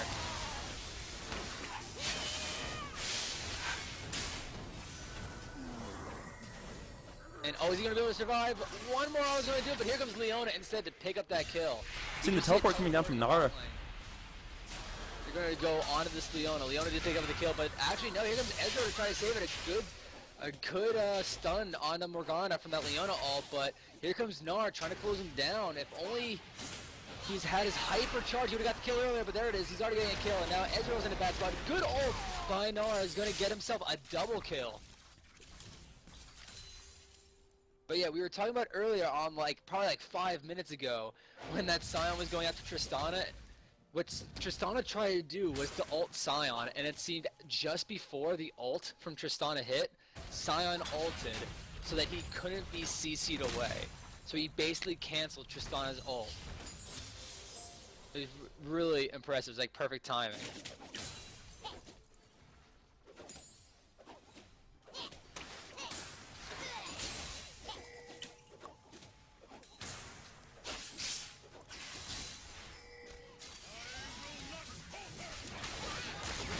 Tristana and Gnar both jumping onto this Garen, getting a nice Morgana snail landed onto him. Rammus gonna come around for the taunt, just seeing him all the way to his death. No mercy. Blue team actually coming around for the dragon as well. Red team rotating, they know they're going for this. They don't have vision on it at the moment to see its health. Gnar just defending. Scion going in with the ultimate, hitting the Gnar. Good interruption actually, stopping them from even having a chance to smite it. True shot barrage coming out from Ezreal. It's dodged by the Gnar. And we're just seeing the health bar slowly go down while Hydra is sitting at full health. Nice hit on the Gnar. Doing so much damage this game. The red buff and the Sunfire Cinderhulk effect from the buff is actually going to take him out. Now FeTe2g is in a rough spot. He's getting chased down by the Scion. This Scion though is a monster. He's gonna, and FeTe2g is going to go down to this Ezreal, and Ezreal is going to need one more Q, and he does hit it. And now DoublePenguin has to run away from both Hydra and the Ezreal, but he comes back a little bit, trying to stop the red buff. But yeah, this Scion right now, it's 6-3-9. He is just a monster. Getting the Black Cleaver on Scion is actually allowing him to do quite a bit of damage, and then he's still just a massive tank that Scion always is. Absolutely, and for a change, actually seeing MIA Charmander do a lot of work for their team. At the moment, he has his Trinity Force in he's 6-4, which is actually a really good score overall. He's almost got his Tear of the Goddess finish. He actually has over 600 stacks, so we're going to see that that Muramana come out very soon on him and actually being, way incredibly more effective for damage from that Q.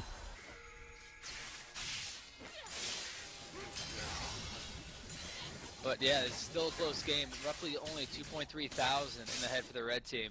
And for Austyn, we'll take a little bit of damage from the tower, but we do see the Mega Gnar coming in. I don't know if he'll be able to use it successfully, but they are trying to chase down this cannon, but they will not be able to.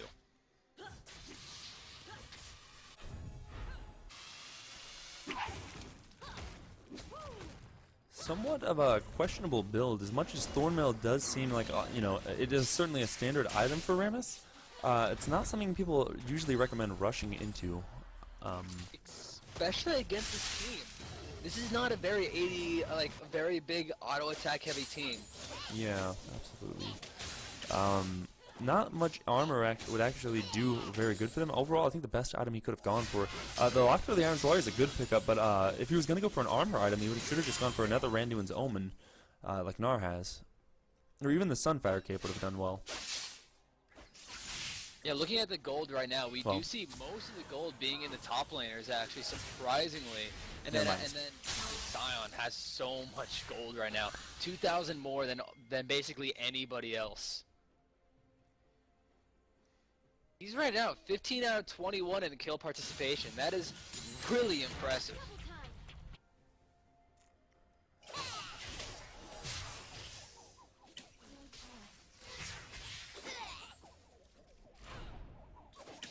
Garen trying to get his tower bot lane. He's very tanky, just like the previous game, building nothing but tank and only has that brutalizer. Rammus going in on the Scion, taunting him and running away with the movement speed from Orianna's little command. Morgana and everyone chasing onto this Leona. She's actually very low in health, getting bursted down very quickly, even for a tanky support. Garen still pushing down this bot lane. Tristana had to roam up, and they're trying to. Now they're split pushing, going to more than likely get both towers at this rate. Nice Orianna command dissonance, landing the ult on both of them, taking the. Not getting neither because Scion actually ulting in on RustyRake there on Rammus and trying to go for the Orianna, but not going to be enough. Tristana juking very well and kiting that Ezreal and getting the kill.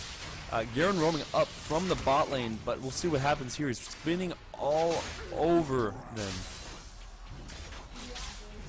Yeah, now the only ones left on the red team are these massive tanks, and Tristana's actually chunking down quite low, but he needs to be able to kite, because that's what's going to happen. That Garen is just going to ult him, but he stayed still for a little bit too long and took too much damage.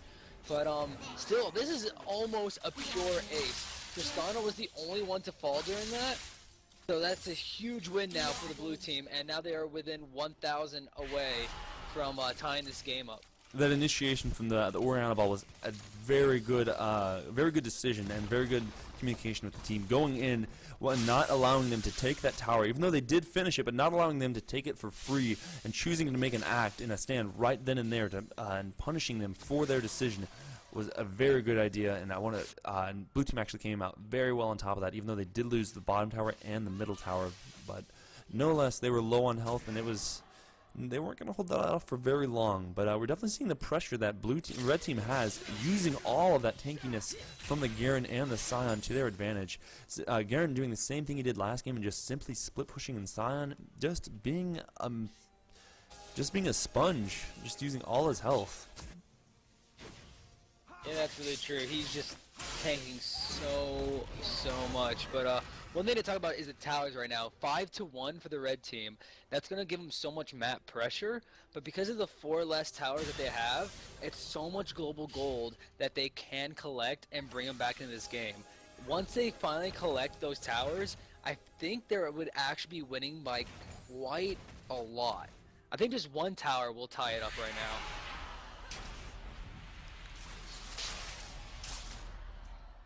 Dragon up in 20 seconds. Red team is definitely forming around this with that Sion sitting in the bush. Actually, he's going to start to recall. I'm not sure if he's paying too much attention to the timer at the moment, but we'll have to see if he does go through with it. So this doesn't mean it's necessarily in the blue team's hands, because they do have vision on them sitting nearby. But someone needs to make a decision on this blue team if they want this. They may not. I wonder if they don't have the timer. They have a ward on it, so they just saw it come up. So they need to do something about this. Sion already coming back from base. That home guard doing a lot for him in this case. We'll have to see what happens with these fights that's kind of about to break out here. Spotting up the Garen in that bush. And the only landing a nice Zenith blade. Command distance on Orianna, actually only hitting that Ezreal, not effective. Ken using the Sandra's Hourglass, actually getting bursted down from the Orianna afterwards, however. Gnar running in straight to the team fight, actually occupying 3 members of the team. Nice flash ult onto the Ezreal, taking him out, almost getting the Lona dying from Orianna's ball, and now it's just the tank in the Wet Noodle fight once again.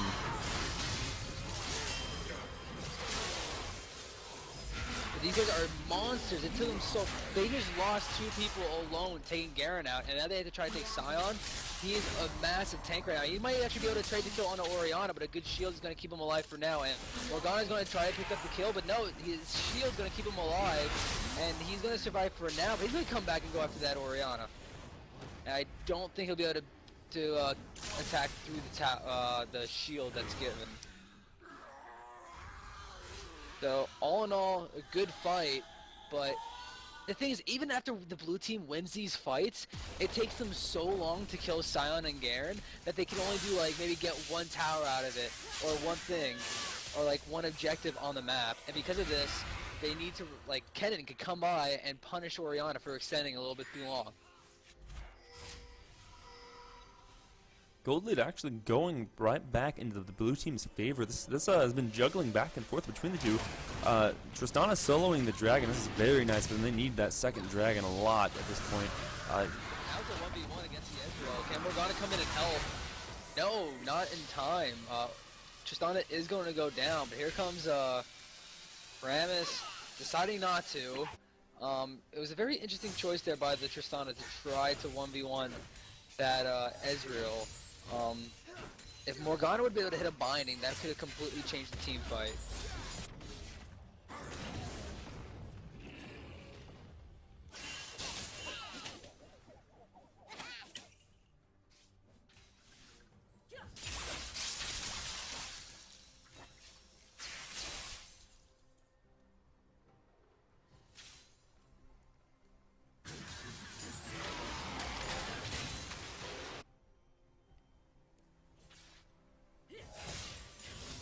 see Tristana starting to build that Blade of the Rune King, which they need desperately in order to kill these tanks. But right now we do see 4 men going into the jungle right there. Kenan's going to get an ult on a good amount of people, but he's forced his zoning to be so low. Orianna ult hitting 4 as well. And they're just going to keep on going. Leona's really low and she's going to die. But Ezreal is going to pick up a kill on a Morgana, and people are having pretty healthy health bars on the red team. You're going to see Gnar going to die as well. This Garen really low and is not going to be able to trade a kill just yet, but they're going to be able to go on this Orianna. Ezreal is so low. Tristana's going to be able to pick that up, and she's going to be able to knock Sion out of his Q. And yet again, Sion's the only one alive. And I don't know if he could spend time killing that pink ward, because here comes Tristana and Orianna to try to fight him. But like we said, Tristana being very wise not to use her jump actually to even chase him, because she knows immediately if she does, Sion's going to turn on her and just charge up that Q. The red team definitely got punished hard for not actually trying to deal with the Tristana, thinking she was dealt with, just ignoring her, thinking she wouldn't come after them at that low of health, but she made great use of the amount of damage she had, even so. Yeah, definitely, and right now she's getting even closer now to getting that Blade of the Rune King. I think she's about 700 gold, or 6,500 gold off right now from getting it. So she's probably going to back and maybe get static shit. No, she's actually going to go on a Sion right now with Morgana. Sion is forced to ult away in defense.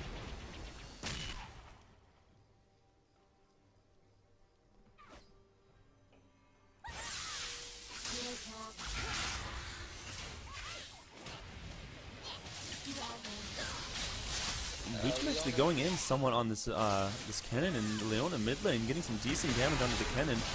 Sion turning it around with a knock-up onto the Gnar, but he's so tanky it doesn't matter. Leona going in, but she has a Guardian Angel, a very odd pickup for a tank character. Not very optimal, but I think she's just trying to reduce her amount of deaths. She has died 8 times. Not a very good ratio for her so far, and I'm not sure what would... I'm not sure about that build. I'm not sure what would make you want to build a Guardian Angel.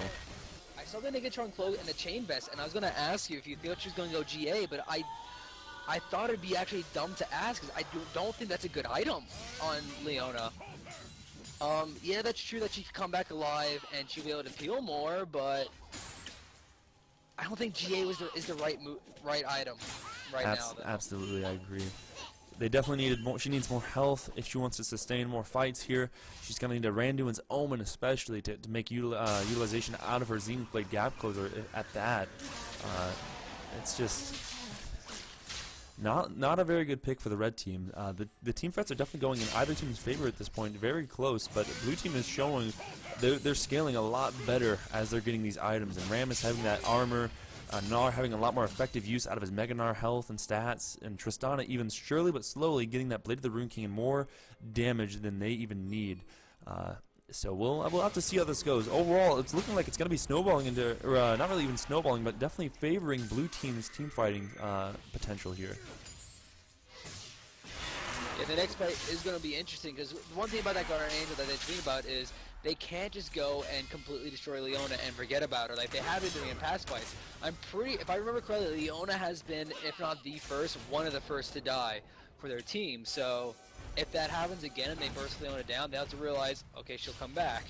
That maybe that's their thought process with the Guardian Angel, is that Leona has been dying first every time. We need her to be able to keep stunning people after she uses her ult and after she dives in.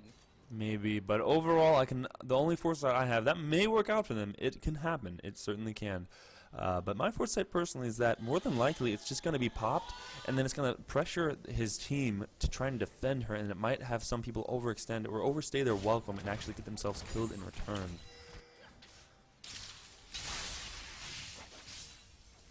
Seeing the third dragon for either team coming up in 30 seconds. And see who decides to try to compete for it this time. Blue team actually sitting around near the Baron, filling out these wards, having a lot of wards down actually near their jungle and in the Baron pit even. Morgana throwing out the Q and the spooky ghosts over there, hitting Leona, but nothing going to happen from it. Our team's too far away. Gnar going in with the command ball on him, but nothing going to come from it. Blue team being very prepared. Yeah, red team's gonna have to watch out. If they're gonna be able to get a good team fight on them and chuck them down, at this point in the game, they can just end it. Sion's actually gonna go in and try to do everything, but Nard jumps in front of them. They're gonna keep going. Good on, it's gonna hit 3 of them, and now Nard's in the middle just taking it up. And now Leona is barely bleeding out. And she's gonna be able to survive, but Sion is not able to pick up Tristana. Kenan, like, almost immediately wasn't even able to use Zonias in that fight. So while this is going on, Sion is gonna try his best to defend this tower. And great initiation there by the blue side, and a lot of pressure that they have now. Now they're going to go on to Garen. Garen is really low, and he's in the jungle, but right now, he's doing what he does. He's just stalling out. I feel like they should have kept pushing mid, but they're going on to this Garen instead, and did Morgana flash over the wall? Morgana did flash over the wall. She did actually on the binding, but her team said leave it. Actually, the wiser decision in this case, leave him, and they took the dragon, getting their third movement speed buff from it, and Nard going in onto the Sion and Leona, going near, Ramus following up immediately after, going to land the taunt, but he's waiting to choose who he wants. He's actually going for the Leona now. Nard flashes away and tries to ult the Ezreal, misses him as the Essence Flux is out. Yeah, they're going to keep chasing down. Sion gets chunked out and has to leave. But that's basically it. This Garen's in the middle, but he's all alone. He doesn't have the team with him right now. And now both the tanks are going to be put really low. And now here comes Leona. Good ult comes down, but nothing happens of it. Tristana is still pretty healthy. And Gnar and Rumble are just going to walk away. Sion does come in and is going to miss his knockup on Gnar. Gnar might be able to trade a kill. He's going to be Mega Gnar soon. They have to watch out for this. One more auto attack should be in there. He is now in, and he does evolve just in time, and now they're going to go on him. Tristana's actually able to kill Ezreal in the back of that fight as well. And Leona still has the GA. They are just ignoring her right now. Tristana picking up so many kills from that, all these constant team fights, actually recovering from a 4-10 score now to 10-10. Doing very good. Her damage spiraling out of control as red team is completely underestimating her. And I'm not really sure where their focus is at this point in time. Because blue team just has so much damage to offer that Orianna is doing massive spikes of damage at a time to anyone she chooses, with so little magic resist being purchased on the red team. And even then, Gnar being a full tank, basically being another kind of idea and version of Garen. You know, he's very tanky, but he'll deal a lot of damage. He's a pain in the he's just a pain in, you know, for your whole team. You can't kill him. He's a disruption. He's worse than Leona in this case at disrupting team fights, and does a lot more damage at the same time. Yeah, that's definitely true, but right now blue team is winning almost every fight right now.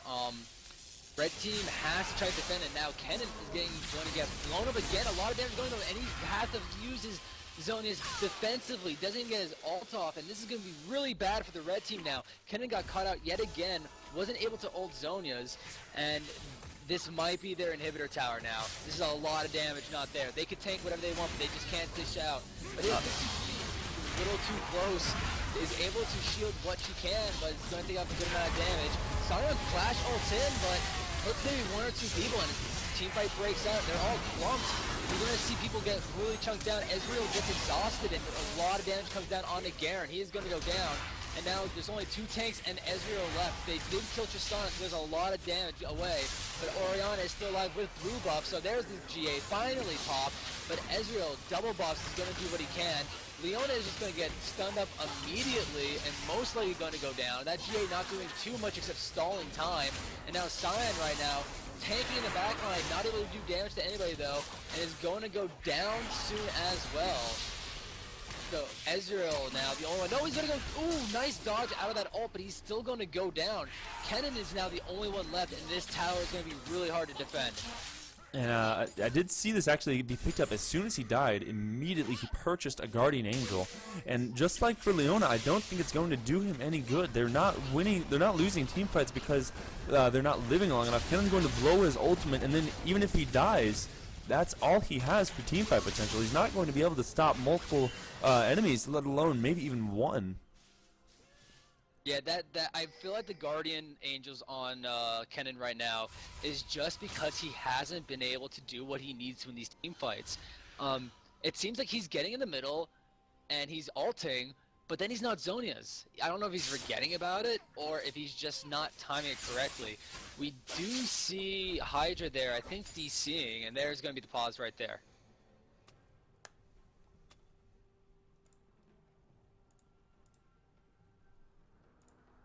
But wow, this game has a lot of action now, and it seems like blue team is winning almost every fight.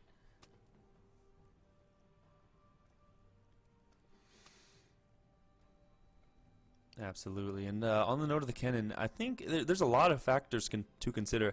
I think even if he does land a good ultimate, this game just really is not a good game for Cannon. You know, between Morgana and Orianna both having their own built-in Zhonyas, Gnar and ARAMS both being incredibly tanky, and the fact that they have the Black Shield and Orianna Shield on top of that.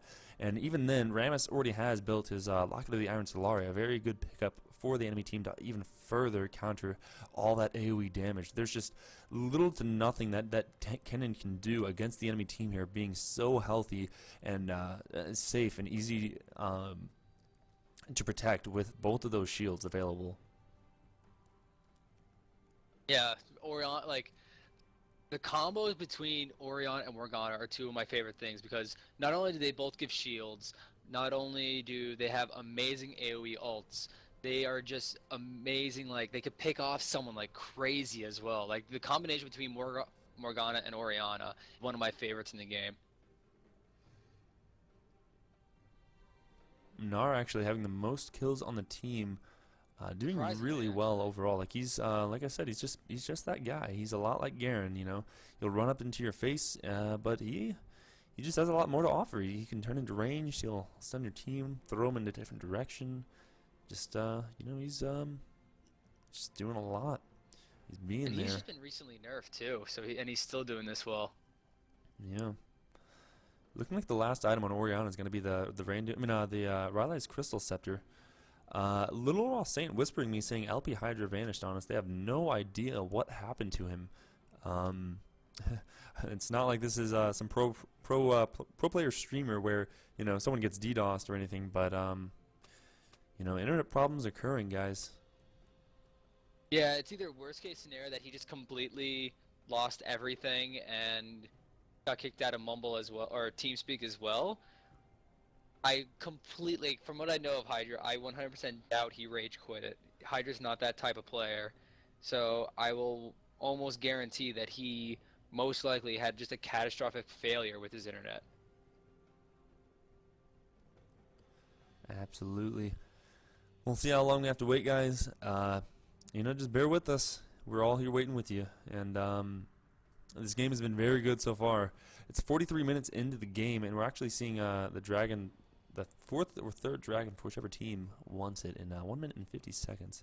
We'll probably see the Baron attempt before that once they do return, however, because as you can see in the minimap, ARAMS and Morgana and Gnar are just returning from their base, and I think that's the direction Gnar was heading, being that they just took that inhibitor mid lane, so they're going to have a lot of free pressure and one less lane to worry about.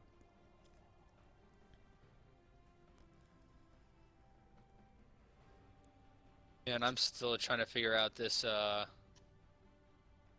GA on Leona.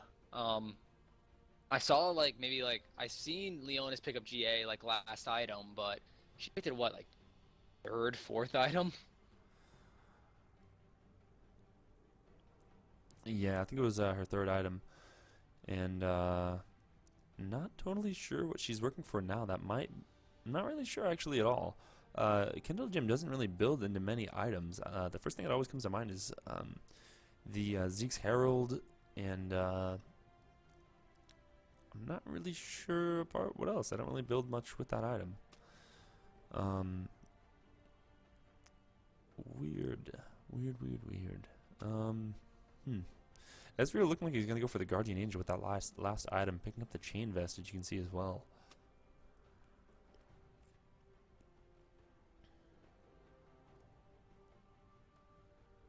Trying to figure out where that Kindle Gem is going. With the Null Magic Mantle with that, maybe a Spirit Visage, but that is a possible pickup. You might be right about that. Not sure of why. True, Orianna does a good amount of damage. Morgana doing a little bit of damage because it's a support Morgana. That's really it from the magic damage aspect. Not positive. Last item on Rammus, looking with that crystalline bracer right there, looking like he's gonna go for the I can't remember the name of the item, the newest health item that gives you movement speed. I've said it so many times, but I can't remember it now. Oh god, I have no clue. I would love to see a ZZ Rock portal though. That'd be awesome. That would be a great item. I would love to see that. We have yet to see it at all in this tournament, and I would, yeah, Righteous Glory. Thank you, Dirvalanana. Oh, Righteous Glory. Dirvalanana. I I can't don't remember your name. That is it. Yeah, that's what we're looking at with the Rammus. That'd be a good pickup for him, being able to rush into the team even harder, and yeah, just more catches out, more gotta go fast. Sanic go fast, you know. Gnar actually is already full build. Even as his trinket upgraded, he's ready to go. Full tank, nothing but for damage, but that Sunfire and Thornmail. The true question is though, does he have a pot popped already as well? That's a good question, and I would like to know. And if it is one, it must be Elixir of Iron, or else he's a failure. He has to be the huge Gnar, you know, the super mega Gnar, or else it just doesn't mean anything. Check right now. Morgana this whole game has been doing a very good job. Started roaming very early on, and as you see with her KDA for the assists and kills, she's had 34 out of 42 kill participations, and that's very huge for a 45-minute game. Yeah, the 30 assists on there, that's just a crazy number to have in any game. That is incredible. But yeah, 34 out of 42, that's like... quick math.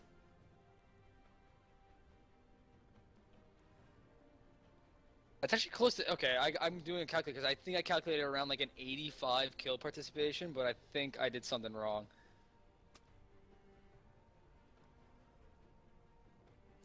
So, okay, it's around an 81% kill participation. That's incredible. And it's a very good job, and I definitely credit a lot of the success of her team for her and landing her bindings, having great shields, and just overall playing very well. What can you say? You know, the supports deserve love too, and she's definitely been doing incredibly good this game.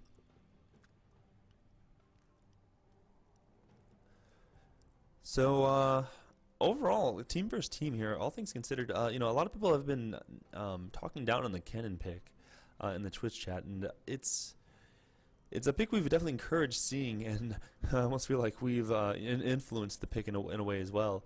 But interesting to see how ineffective it's been. Like we mentioned earlier, how they've got all the shields, all the resistances, and whatnot. But even so, he didn't have any chance to snowball. He's pretty much been shut out for at least 20 minutes of the game at this point, and he's just going in. He's pretty much being like Leona 2.0, even biting the Guardian Angel. Not much he can do. I don't know what to say about his items. He was going for the Zanya's Hourglass early on at first, but then he actually chose to opt for the Void Staff as a second item when no one, even right now, built Magic Resist. Even the Rammus, at most, has the built-in from his W and those Merc Treads, and that's it. Gnar just recently, from what I remember, or not too long ago, within the last 10 minutes, just built that Banshee's Veil, so there hasn't been much going on. And it's not like the shield... I mean, the Void Staff does anything for like Morgana's shield or anything like that. So I don't know why you would really go for that so early on. Yeah, I'm not sure. It feels like right now, just looking at his build, he does not have a lot of ability power. And if you don't have a lot of ability power as Kennen, you're just not going to do damage. He needs ability power, especially the fact that he has now a GA instead of a fourth ability power item. Actually, he really, if you look at his build, he really only has 2 full items. The Haunting Guise is great and all to have, but it's really only a half item. Like he really, if you don't count the GA, he has 2 items right there, and he does not have a lot of ability power from that. He has maybe like 260, 270 overall. could actually check. He has 276 ability power right now, and at 43 minutes in, that's not a lot at all. Because compared to Oriana, who has, where are you, Ori? There you are. Who has 568, almost triple, or no, over triple, of what Kennen has. Or not triple, double. Wow, I really can't talk today. He has double the ability power of Kennen. So like that is huge at this stage of the game. What does Morgana have right now? Even Morgana right now has more ability power than him. Which how does she have that much? 70, 80. Oh yeah. Yeah, right now Morgana has 441. Kennen only has that 270 ability power. So I feel like that is the main reason right now why Kennen is looking really lackluster. He's just not dealing damage. We haven't really looked at the farm pretty much all game, and it's somewhat interestingly balanced between both teams. You know, Tristana has roughly 60 more, 50 more than. Oh well, they're saying they'll continue without him. I think they're just all mutually agreeing. They know this isn't really going in their favor, and I think that's pretty much what it comes down to. I think they know, you know, it's not likely that they're going to win anyways. So they're just going to continue, and you know, choose not to waste everyone's time, and you know, we'll see how they go, if that is the real reason. The only thing is though, that's going to be a huge loss for them, because in most of the fights, Sion was the last remaining member and tanking up a lot of the damage, and they were losing. Oh wow, wait, what? He just reconnected. Oh wow. Oh no, I'm going to pause once again. They're going to pause, let him come back. Dude, this dude. He's back, baby. Oh shit. Oh my god, that is crazy. He ran out of team. Alright guys, well, here we go. We got the heal returning. That's very amazing timing. He ran out of data, that's what I'm trying to figure out, but whatever. Yeah, that is crazy. Okay. I wonder how he's playing right now. He clearly ran to the nearest Starbucks and just got on their Wi-Fi. That is crazy. Okay, so we are now back into it. We actually had the full team. So forget all that stuff we said about going 4v5, because that would basically be a death sentence now for the red team if they would have to do that. Absolutely. Now, with Hydra, they still have a chance now. Red team is definitely not out of it yet. Blue team has a pretty high gold lead and one more dragon for the 5% movement speed, but you know, just as Gnar is a giant tanky brick wall that does damage, so is their Sion, and actually I'm sure he has more health at this point because of the jungle item giving it 25% more. Ulting to get away here, he knows I think he could have gotten away either way, but he didn't want to risk getting hit with the CC. Sion actually having the elixir, the iron right there, being a massive giant compared to that cannon. So yeah, with that all gone, they're going to start the Baron, and they are jumping it quickly. I don't see any reason or any way the red team can come in and stop this. It's going to be impossible. And there it is. They take it immediately.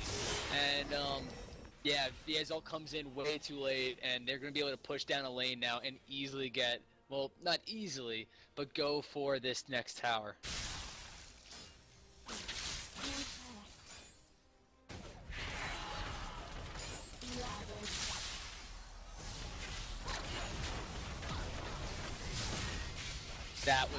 That was incredibly quickly. That tower just melted to the Tristana.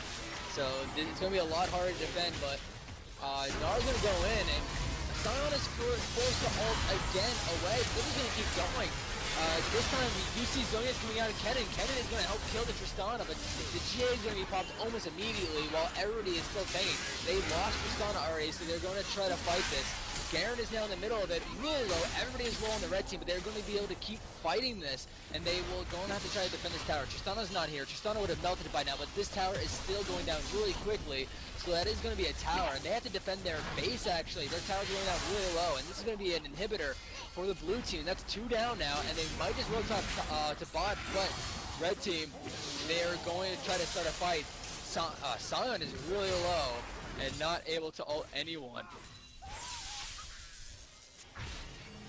2 teleports going down bot lane actually from Gnar and Garen.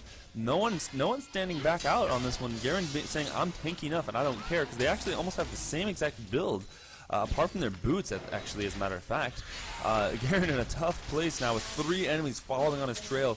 Gnar being very healthy but not very damaging, so it's really going to come down to this Orianna to try and take him out and destroying his health. That Baron buff doing a lot of work as well, and the Ignite going down, but he's running away. He's got so much movement speed.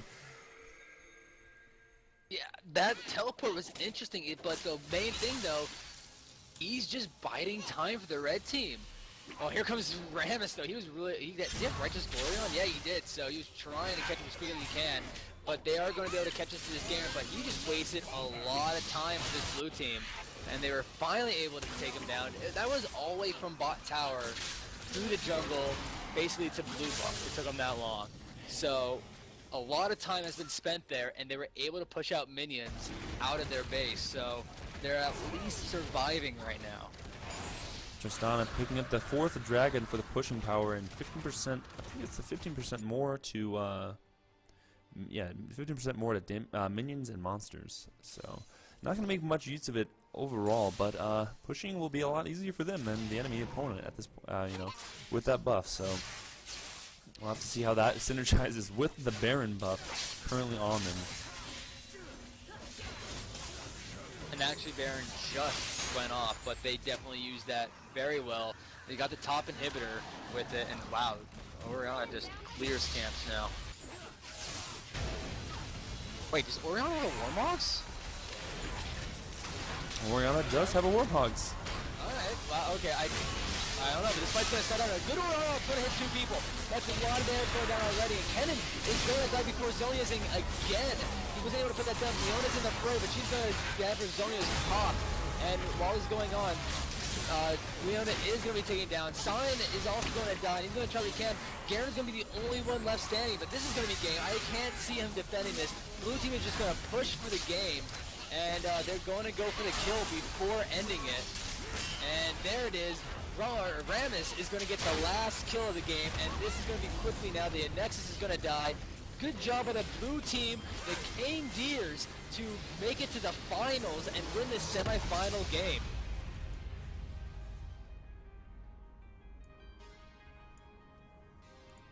What an amazing wombo combo at the end there. Gained the Orianna ult, gained the Gnar ult on everybody. Tristana was left to just auto-attack everybody. But yeah, it was just a moment of time before they just blew up their base. Absolutely. A very close game starting off, and actually slowly did go into blue team's favor. They resisted the defeat for a long time on the red team, using their health as long as they could, but blue team outscaled them massively with their damage and said, tanks mean nothing because there's just not enough tank items you can build to stop an AP, the longest range AD carry in the game, and Gnar actually still having the most kills on their team. Just fight tank with tank and you will win as long as it's Gnar. Hey, wake up. Yeah, definitely that Gnar, as we said at the beginning, was a good pick against that Garen, and Garen was just not able to do exactly what he did in the last game, and to just be a nuisance. Like, granted, he was still a nuisance, that no doubt about that.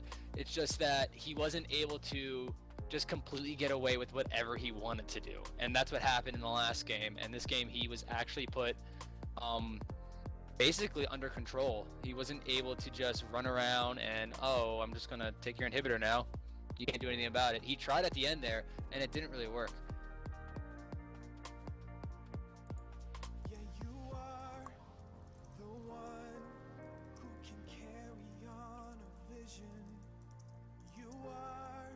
Someone who can change All right, everyone.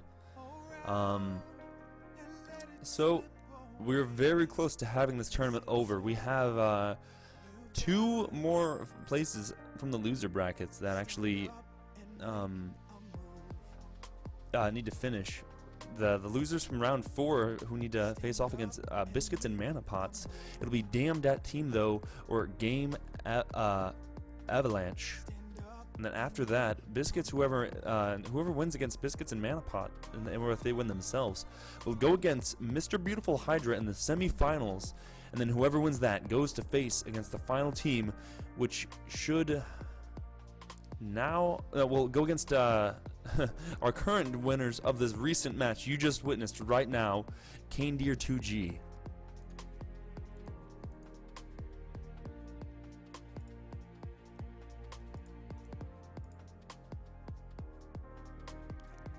Yeah, it's incredible. We're going to see, we have a few more games. Like, basically, the bracket is already set. We know the games that are going to happen. Now we just need to go through. We basically only have 4 more matches to be played. Is the finals a best of 5?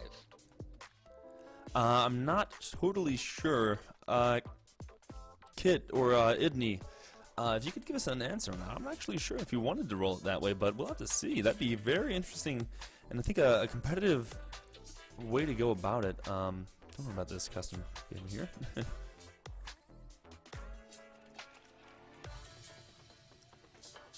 Just in case anybody wants it, I am going to link the bracket in Twitch chat right now.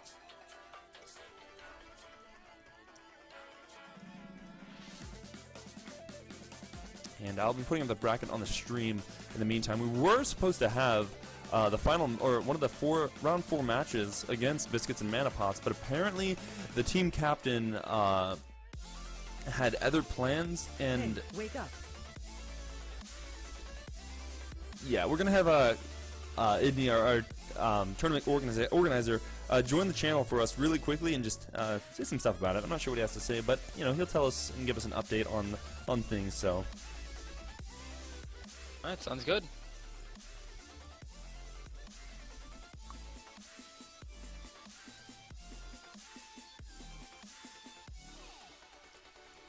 User joined your channel. Hello.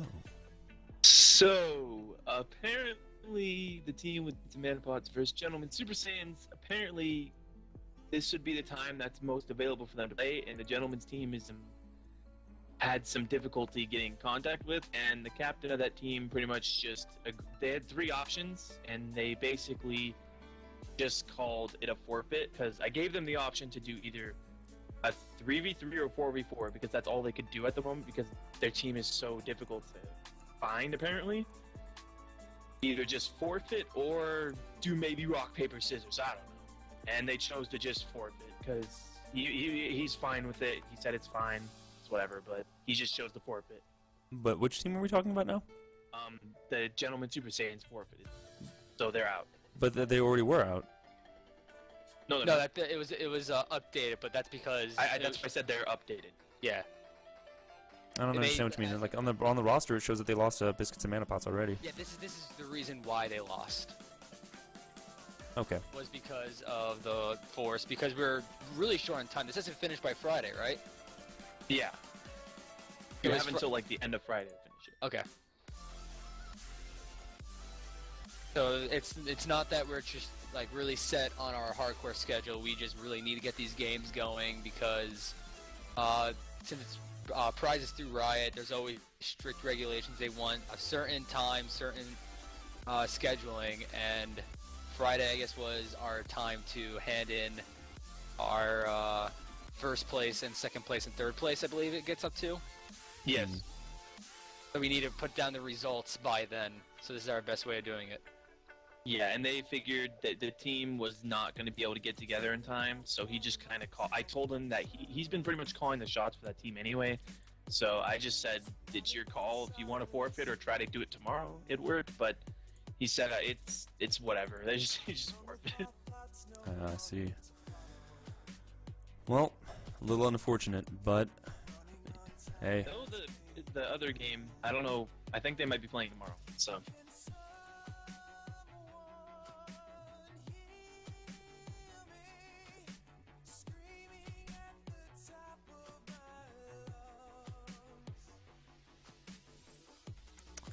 Well, we will have to see what will happen next. I don't believe we have any other teams playing tonight then, if that's the case. The other game that would be available, it's Damn Dat Team though versus Game Avalanche, and I don't believe either of them are available. Right now, it's probably tomorrow. Yeah. We're certainly going to be able to finish this tournament. I can say that with confidence by this Friday. Definitely looking forward to it, guys. We have one of our finals ready to win this tournament. Canedyr2g, after today's match, as you witnessed it all, are ready to compete at the top level. So regardless of where the tournament goes and us being done for tonight, want to give a congratulations to the whole Canedyr2g team, because you guys have done an amazing job making it this far and proving yourselves to be one of the best teams to play in the tournament so far.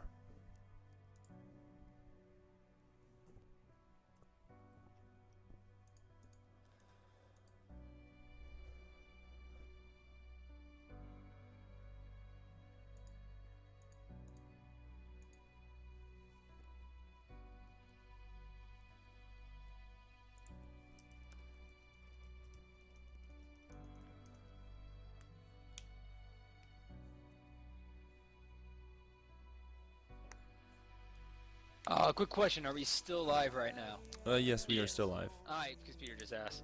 Okay. So yeah, maybe Peter has something to say as well.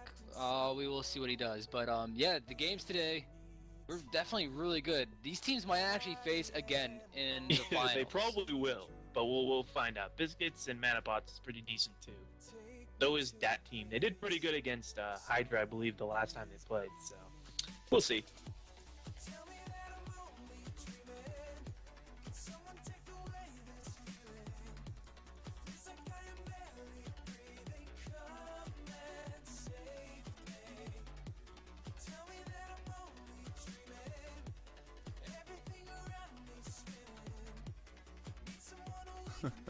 They specialize in Scions, Ezreals, and sometimes Urgot. Yeah.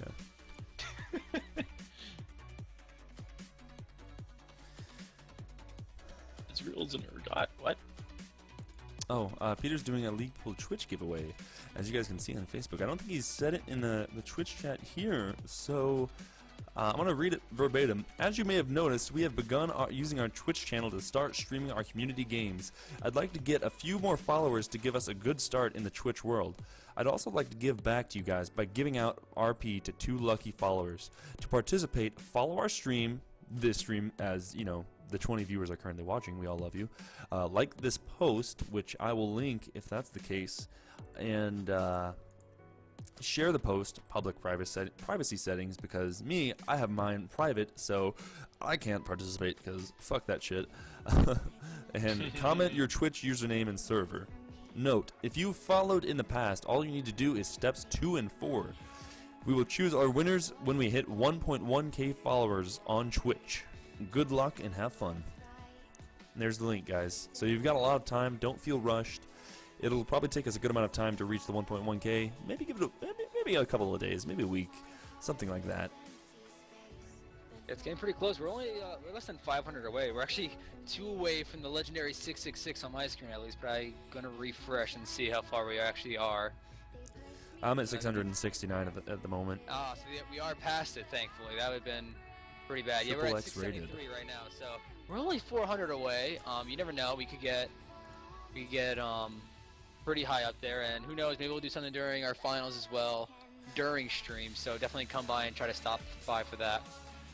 And as per usual, guys, I will be uploading the VODs of this, even though it was a little bit messy today and did get, you know, munched up into different files, which is usually, you know, it's kind of a hassle for me, although I can work with that. They will all be uploaded to our League People YouTube page, which I will link in the comments, or in the Twitch chat for you guys. You can watch the other previous games if you're interested in seeing them, and we will be uploading a lot more content there in the future. So, I mean, subscribe if you want to. I'm not trying to advertise us. Download our mixtape. But there it is in the Twitch chat, just linking it now. So, for Canedyr2g, any other teams playing, if you would like to replay your videos, you know, it'll all be up there. It should be archived on our Twitch as well, but for better quality and raw, from the raw upload from my side, and not just what Twitch was seeing, it'll be up on YouTube.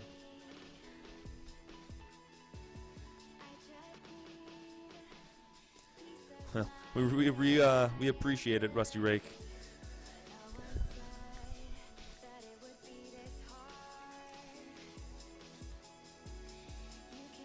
Rudy J over here is a lot more experienced than I am, but you know we're a good team. We do good.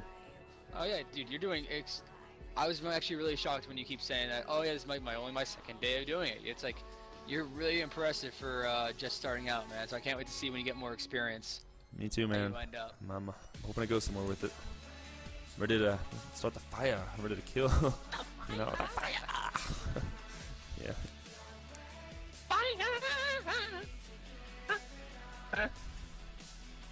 That mixtape is fire. Yeah. Well, I don't think Peter's gonna be joining the stream. He is doing the RP giveaway.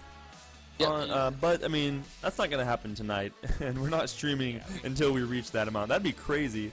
That'd almost be fun, but that'd be a pretty big dedication. Yeah, you have quite a bit of time to sign up for that, but hey, do it earlier, get it out of the way. Yep. You won't be disappointed. Come by and check us out. The chat is amazing, even though we're only having we probably had max day 40, and the chat is always talking, which is great. I love when I'm in streams and I could actually interact with the chat while casting. Absolutely. It's awesome. But yeah, definitely come back. We only have 3 or 4 more games left, and then Idney, do you have a set date on the final yet? Do you know? Would you be able to the final is at this time on this day? No, not really. I don't really have a set time. It's usually just for the people that are playing it to schedule it around their time, and so hopefully they would complete it on the last day. So that'd be kind of nice, because there's still there's one match, that team in gaming, Biscuits and Mana Pots, and then there's Beautiful Hydra versus whoever, and then the finals will be Canedyr versus whoever gets there. So that's still 3 matches of best of 3s to go, or best of 1s, depending on how scheduling turns out. All right, guys. Well, yeah, sounds good. I'm going to be shutting the stream off in just a minute. I'll be fading it out to a song and be leaving the team speak as well to you guys here. But thank you, Rudy, for joining me for the stream again. I think we make a good combo, and we should definitely keep it up. Oh yeah, definitely. Once again, all the props to you, Kit, for organizing this tournament. You've definitely been through a lot of pain and suffering, going through the complaints and agonizing pain of users through all this, and you've done a great job sustaining through it. And we're making this tournament into a great thing, and I definitely would like to continue it in the future. So let's just gonna get this tournament bracket up, and there you have it. So, this is not the same song we faded out to yesterday, I'm just saying.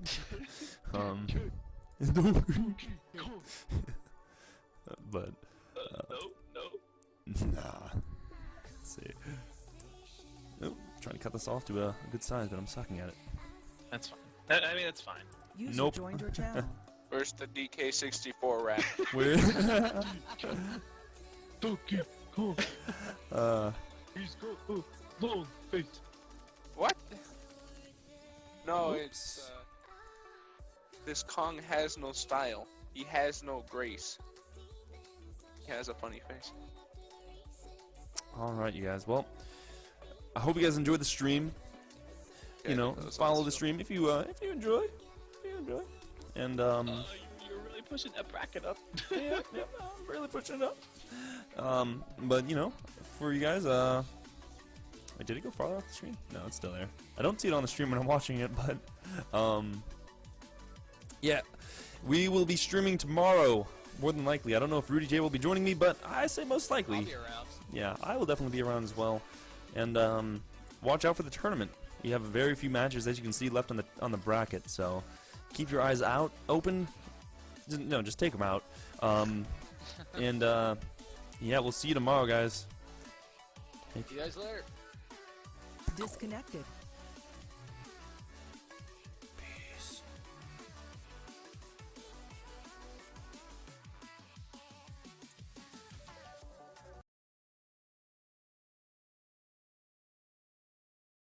Drinking is very, very, very bad. You'll got a fake ID though. Yeah. Yeah. Yeah. Yo. Two-step with me. Two-step with me. One. Here comes the 2 to the 3 to the 4. Everybody drunk out on the dance floor. Baby girl asked to go, she want more. What's your groupie and I ain't even on tour? Maybe cause she heard that I rhyme hardcore. Or maybe cause she heard that I buy at the source. Bottom of the ninth and a nigga got a score. Not gonna move on to the next floor. Here comes the 3 to the 2 to the 1. Homeboy trippin', he don't know I got a gun. When it come to pop, man, we do shit for fun. You ain't got one, nigga, you better run. Now I'm in the back getting head from my huns. While she going down, I'm breaking down what I done. Smoking my blunt, saying she ain't having fun. Bitch, take it back now, you don't get none. Now everybody in the club get tipsy. Now everybody in the club getting tipsy. Now everybody in the club getting tipsy. Now everybody in the club getting tipsy. 2, here comes the 3 to the 4 to the 5. Now I'm looking at shorty right in the eyes. Couple seconds past, now I'm looking at her thighs. Why she telling me how much she hit her guy? Said she got a kid, but she got her tubes tied. If you're 21, girl, that's alright. Wonder if a shake coming with them fries. If so, baby, can I get them supersized? Here comes the 4 to the 3 to the 2. Started feeling I'm adjusting right out the blue. Girl, you super thick, so I'm thinking that's cool. But instead of one lifestyle, I need 2. Her eyes got big when she glanced at my jewels. Switching on her face like she ain't got a clue. And she told me she don't run with the crew. You know how I do when I just want gotta do. Now everybody in the club getting tipsy. Now everybody in the club getting tipsy. Now everybody in the club getting tipsy. Now everybody in the club getting tipsy.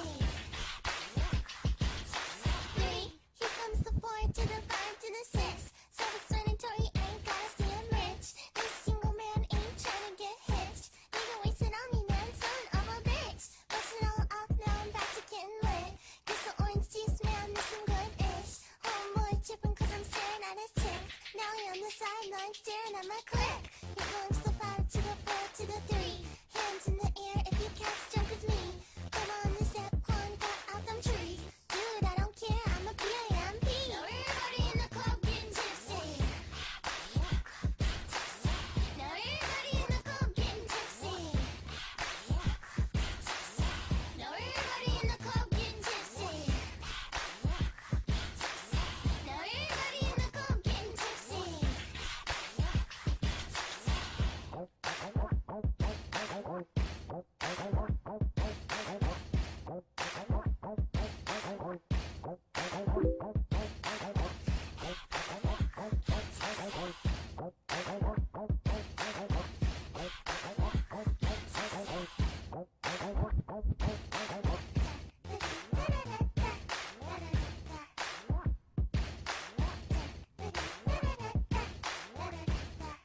Yo, I'd like to give a shout out to my man Snoop Dogg.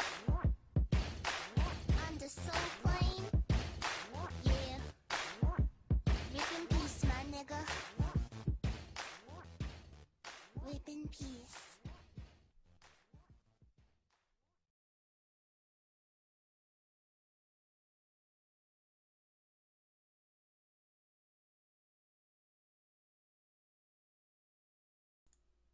Have a good night, you guys. Good night. Oh, baby.